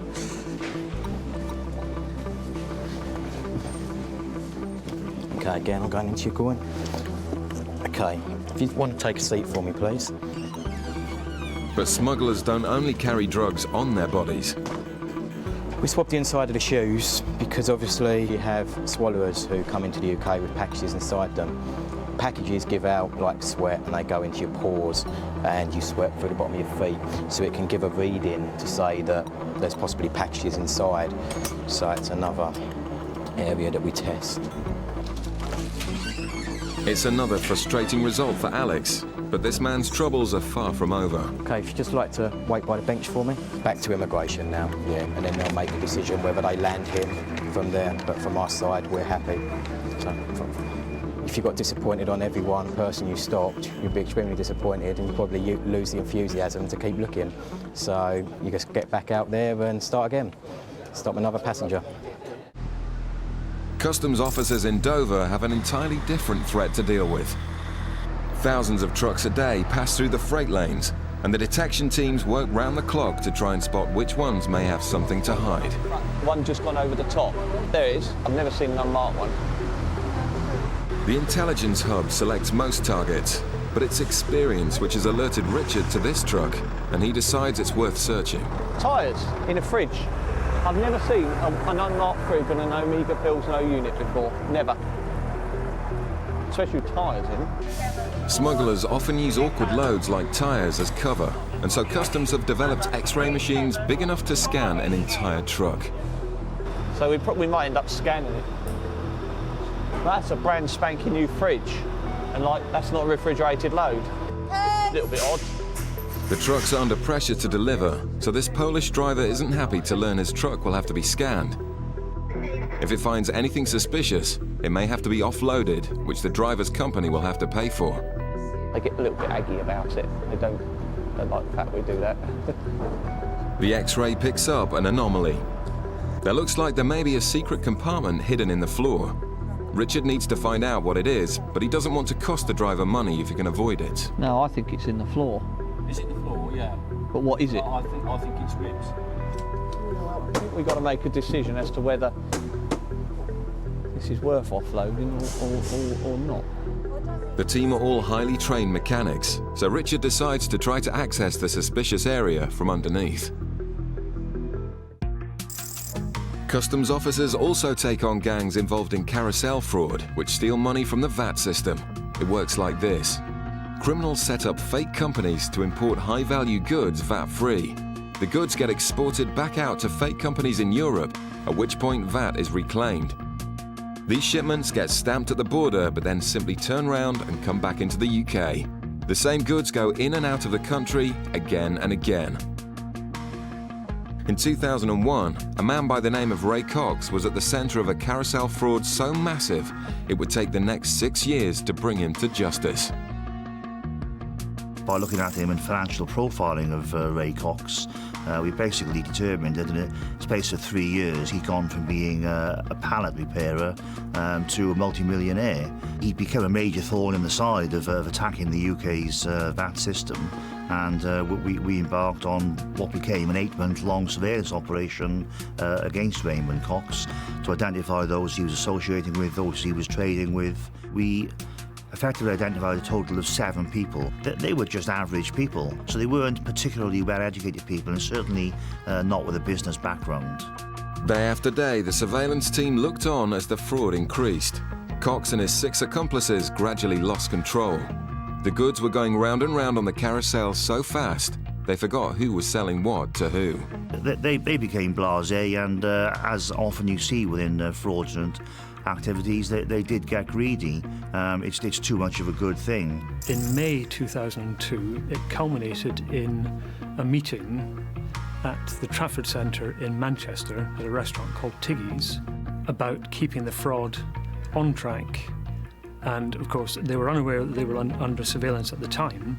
The surveillance team tracked all the suspects to the meeting and captured it all on film. Whereupon we were all able to get inside, in effect get into the CCTV control room for the Trafford Centre, zoom in and record the whole meeting, a surveillance officer's dream. With the gang making around £10 million a week from the fraud, tensions were clearly running high. The meeting at the Trafford Centre was the first time that they'd actually all been filmed together. Come the end of the meeting, when the paperwork appeared to be sorted out, they all got up and it was very jovial, much backslapping, hugging, as if there were no problems. But in fact, their problems were about to get a lot worse. The officers had decided enough was enough. On the morning of the 8th of July 2002, the carousel, the conspiracy was taken out. The 217 fake companies had stolen over £180 million, and it took 4 years to sift through the mountains of paperwork. The 9-month trial found 6 of the 7 guilty as charged, who all received at least 5 years in prison. Seen as the organiser, Cox received the heaviest sentence. Raymond Cox, who was the principal, received a 12.5-year prison sentence. It was a very rewarding result for the effort that had been put in, and the signal to the criminal fraternity as a whole that we are going to take these frauds seriously, and you do get similar sentences to what you can get in major drug cases. Back in Dover, however, a lengthy search has found nothing. I think you just got to use a bit of common sense, haven't you? So at the end of the day, are we going to charge him 150 quid to offload it, find nothing, or we just make a judgment? Pierwszy raz na Anglii, samochód jest i pewnie dlatego kontrol. Skoro muszą, to muszą. Richard decides the truck doesn't need to be offloaded, and the happy driver can carry on and deliver his load.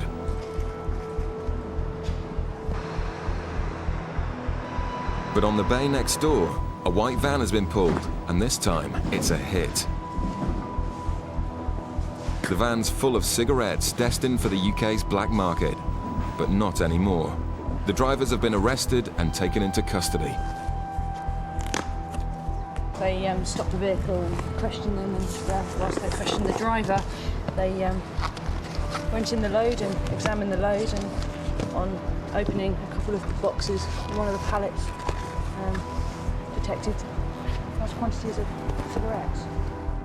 It's a serious crime, but their efforts to avoid detection aren't quite so easy to take seriously. Obviously, it's failed. Rather flimsy design in a vain hope that we wouldn't detect these, but it's kind of laughable. But aluminium trays, I don't know whether they were hoping our X-ray eyes wouldn't go through them, or it just seems, at the end of the day, it's a cardboard box with cigarettes in it, and we're going to find them. So. In just one van load, the officers have seized over 1 million illegal cigarettes. The cannabis found in Gatwick was valued at £55,000. The man has since pleaded guilty. The female passenger pleaded not guilty and will stand trial soon.